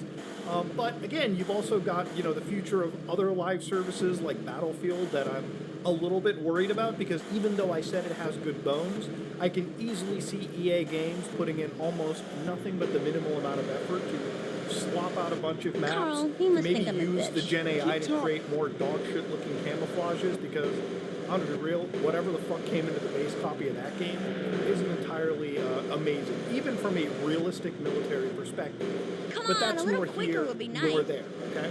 You know, the future of this company is more exclusively put into live service solutions. And it just doesn't make any sense to me. You know, games like Mass Effect Legendary Edition, I believe, sold pretty decently. I think it actually beat EA's expectations, proving that it wasn't entirely some dead franchise. And the thing about it is, there was a quote the other day that came from the former developer on Starfield. So I want to just read this entire quote out, because I really do want to provide a big chunk of context, because it really leads to the next big point. So systems designer Bruce Nesmith says, I think it's a good game. I don't think it's the same caliber as the other 2, you know, Fallout or Skyrim, or Elder Scrolls rather, but I think it's a good game. I worked on it, I'm proud of the work I did, and I'm proud of the people that worked on it. So again, it's a pretty boilerplate quote, like he's proud of the game, he thinks it's a good game. I don't think he's going to sit there and say, yeah, the game I worked on and poured my heart and soul into, yeah, that game's dog shit. But then he says something like this. He leans towards procedural generation as the game's biggest problem. I'm an enormous space fan. I'm an amateur astronomer. I'm up on all that stuff. A lot of the work I did on Starfield was on the astronomical data. But space is inherently boring. It's literally described as nothingness. So moving throughout that isn't where the excitement is, in my opinion. But when the planets start to feel very samey, and you don't start to feel the excitement on the planets, that's to me where it falls apart. I was also disappointed when pretty much the only serious enemy you fought were people. There's a lot of cool alien creatures, but there's like wolves, but they're like the wolves in Skyrim. They're just there. They don't contribute. You don't have the variety of serious opponents that the story generators. So it's a good point that he's making, and the reason I wanted to play out this whole quote is because I really feel like for AAA gaming, rather, right? Not the indie gaming. I think indie gaming is probably the strongest it's ever been. I think AA gaming, games like Expedition 33, you know, these are all standout, amazing hits. But when it comes to the AAA stuff that companies like EA, Ubisoft, Take-Two, a lot of these companies grit their teeth on, you know, the big games of the year. You know, back in the day when E3 was a thing, it really was like, you know, people saw a bunch of indie stuff, but you were kind of looking for the next Assassin's Creed, the next Mass Effect, the next fucking, you know, Elder Scrolls, God, whenever those released in like a normal fashion. But for something like Mass Effect, right, when Mass Effect 1 dropped, what, back in 2007, it's kind of unheard of now to think that Mass Effect 1, 2, 3, an entire trilogy can be released basically on one console generation. Now it's like, hey man, Final Fantasy VII is a great example. FF7 Remake gets released on PS4. FF7 Remake Part 2 comes out on PS5. And there might even be a chance that the last part of that might still be a PS5/PlayStation 6 game. You know what I mean? Like, game development is so expensive and bloated and time-consuming that at this point you are literally just waiting years, sometimes several years between game releases. And even then, it's so expensive to make that unless a game sells an insane amount, there's never a chance that there's a sequel down the road or anything. So usually you have these new IPs that come out, they probably have some cool mechanic, and then because I guess the bean counters didn't consider them to be like overnight successes, they're basically thrown out of rotation before they even get a chance. But to go back to that Starfield quote, right, nothing is more stronger. So using Mass Effect as an example, if you load up the first Mass Effect, and this is back in 2007, you know, it was a game that really pushed, I would say, visuals at the time, like just seeing characters talk and the cutscenes presented in a cinematic manner. It was genuinely mind-boggling. You know, you went beyond just using dialogue boxes. You were actually having real communications. You know, it felt like you were watching a movie that you really were interacting with. It was a proper choose-your-own-adventure book at that high-definition level. But of course, when it came to the gameplay, right, one of the sore points of Mass Effect 1 was something called, like, Uncharted Worlds. So basically, they would have, like, 4 or 5 main quests, and then every side quest was basically you would go into your galaxy map, where every system, and there was maybe, like, 8 or 9 systems in the game, these 9 systems that you would go to would have, like, a bunch of planets within them. And so, generally, most of those planets were planets you could just like load up in your galaxy view and see like them slightly closer. You might be able to survey 1 or 2 just to get like an extra resource, but there was always one planet that you could land on. And I remember at the time this is supposed to be a pretty big feature, right? You could like land on your planet, you fly in, you see your fucking little tiny rover go from above down, land on it, and the planet was boring. Okay, it was literally just a square map that you could drive around. You know, there's some hills here and there. Somebody fucked around with the map editor a little bit. And they would sometimes have these, like, random scattered points of interest. So sometimes it would be, like, a corpse you would find on the ground, some resource that you would do, like, a little mini-game on. And sometimes, on every single planet, would be, like, one building that you would go to. And the building would be filled with enemies or just maybe another NPC you would have to talk to. But these buildings were always just the same building with a slightly different prefab, right? And it became pretty evident in the first hour of the game that if this was the rest of the side content, yeah, it was pretty boring shit. And you know, it's crazy to think that literally decades later when Starfield dropped, the same problem occurred. So, like the actual designer said, it was true, right? Like, this is where game development had led to. The same square map, the same few landmarks spotted in the map that are randomly placed, and those landmarks themselves being just the same 4 or 5 different prefabs. So when you play these massive open world space games or these open space experiences, you know, your first 2 hours might be kind of like awe-inspiring, but then extrapolating that to the next 30, 35 hours of meaningless side content, yeah, you can imagine why games like Starfield are best left unfinished. And that's the problem that I have with like the game industry too, right? Like especially when you look at AAA stuff.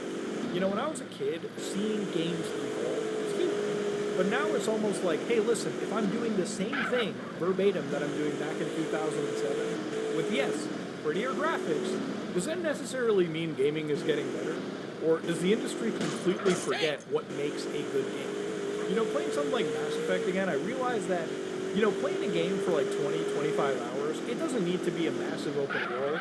It doesn't even need to be a massive universe for you to explore. It just needs to be a good 20, 25-hour experience. Okay? I don't understand this addiction for the industry where every single game experience you need to have has to be something that needs hundreds of hours of gameplay. There's a reason why I haven't finished games like Assassin's Creed Shadows, is because after 15 hours, I know that the next 60 is going to be as boring and monotonous.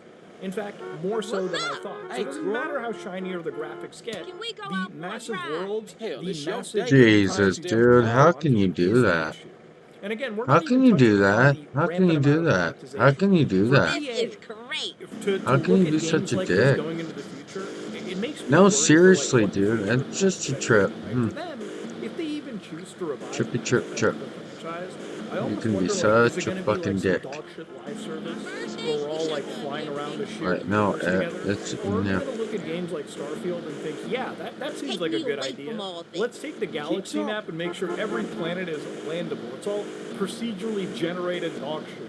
Where, you know, 20 hours of the experience is actually hopefully fun, but the other 80 hours you have to deal with because you have to grind or do whatever in the single player experience, that's the shit that's going to drive you insane off the wall.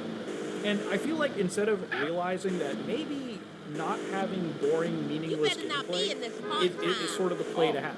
Having 20, 25 hours of a handcrafted experience is not only going to be cheaper for you to develop and distribute, because again, if you don't have to have a game that costs hundreds of millions of dollars to develop, your sales target should therefore be lower, right? You know, you should therefore acquire less copies to sell to people in order to make a hefty profit, even on a single player game. Carl, I ain't just But these a cheap companies don't friend. fucking get it. This is EA so would look at that and think, I'm just going no, this. no, we can use the We generative should AI blast on shit that some we fools just since partnered we're with here. and If make you sure want to, I'm dead. 400, 500 planets in the Mass Effect universe have some, maybe, you know, extra 2 flavor text to it. Maybe the enemies look slightly different. It's just procedural generation slightly more on track. They want a No Man's Sky. Or think of it kind of like the No Man's Sky of the universe, that's best values come with handcrafted natures to it. But obviously for the guys over at EA, they would probably think, hey, hold on, you know, the open world procedural generation problem can be addressed if the enemies that say for, that I'm fighting on screen right here, these operators, just have individual names. Maybe they said a different line here and there. Maybe the procedural generation maybe altered the prefab a little bit. But ultimately, I think no matter what, people will be able to tell, especially when it comes to games, and especially when it comes to, again, the nature of these game worlds.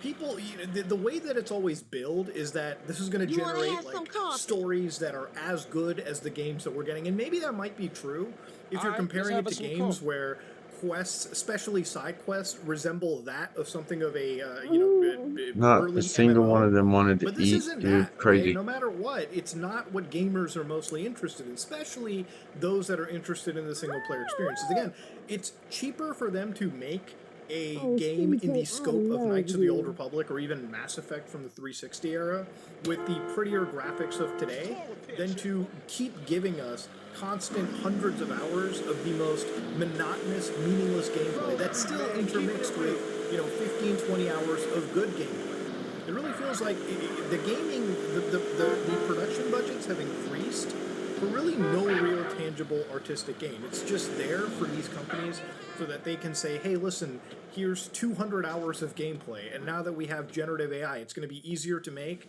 and it's going to be better looking procedural generation. Still procedural at the end of the day.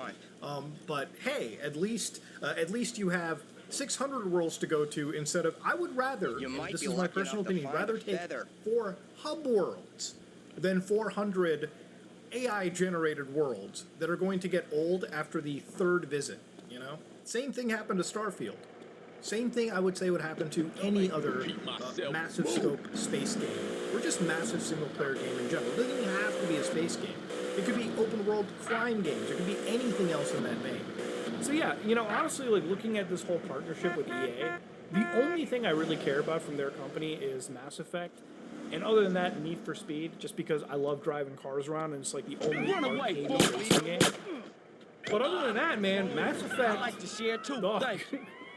You know, I have been so excited. Like, I would say that out of all the RPGs that I was looking for, and I know that people are looking at BioWare's writing as dog shit these days, and look, games like Dragon Age Veilguard aren't doing much to help in that department, but maybe it's just copium, maybe it's just like a soft spot for me, in the hopes that I have for one of my favorite space franchises.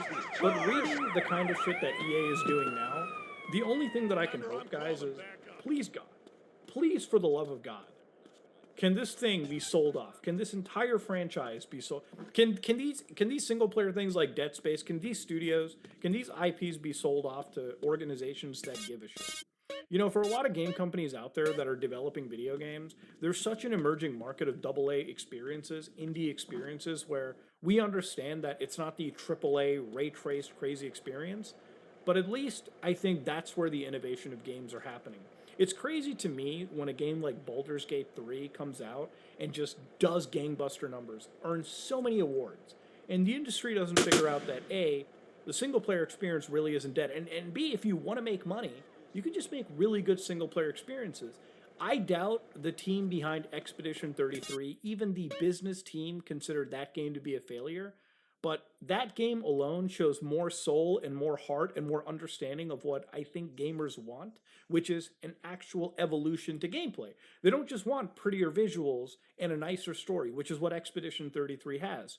But they also want an expanse to the gameplay. They want this turn-based RPG experience that they grew up loving to be an evolution of what they have, you know, to take inspiration from other popular games and sort of infiltrate them into your own genre and then push your own genre. They want you to just take the best from gaming and keep making it better. They want you to play good gaming experiences. They don't want you to get games where the player plays them for like 10 hours and then companies like this think that the players are going to play for hundreds of hours thinking that they're going to be enamored with AI generated nonsense the whole fucking time, or just extrapolating these open, boring worlds with just generative AI, thinking that it's going to be the crutch that saves it.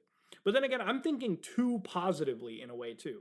There's a good chance that Mass Effect isn't even in the fucking mind space for some of these like bean counters or some of these business types. I'm pretty sure going in forward, looking at, Battlefield, that might be something they keep, pretty clean just because it's so successful at the moment. But looking at sports games and looking at the future of live service shit, which it doesn't matter how many times those live services fail, I feel like it's the goddamn heroin dragon that these companies can't stop chasing. And if it's the one thing that'll crash the AAA industry, it's probably the heavy reliance on this, you know? I really do feel that for anybody that's losing their job, like the talented people that lose their jobs from EA, eventually do find places somewhere where they can at least develop those AA experiences, or maybe even like a good AAA experience somewhere else. Because let me tell you, man, EA isn't where it's at right now, and it won't be for a long time, really. I think honestly at this point, this might just be the actual death of EA. Like it might just be a point where it goes fine for a year or two, and then eventually one more studio falters, one more studio shutters, and then eventually piece by piece gets sold off until eventually the guys buying it just sell off whatever they need to recoup their losses and call it a day. Or they turn this into like some other pure mindless mobile gaming haven where they make a shit ton of money on people that literally do not give a shit about gaming in the slightest. Well, ladies and gentlemen, let me know what you think in the comment section below. This is me, Mutahar, and if you like what you saw, please like, comment, and subscribe. I am out.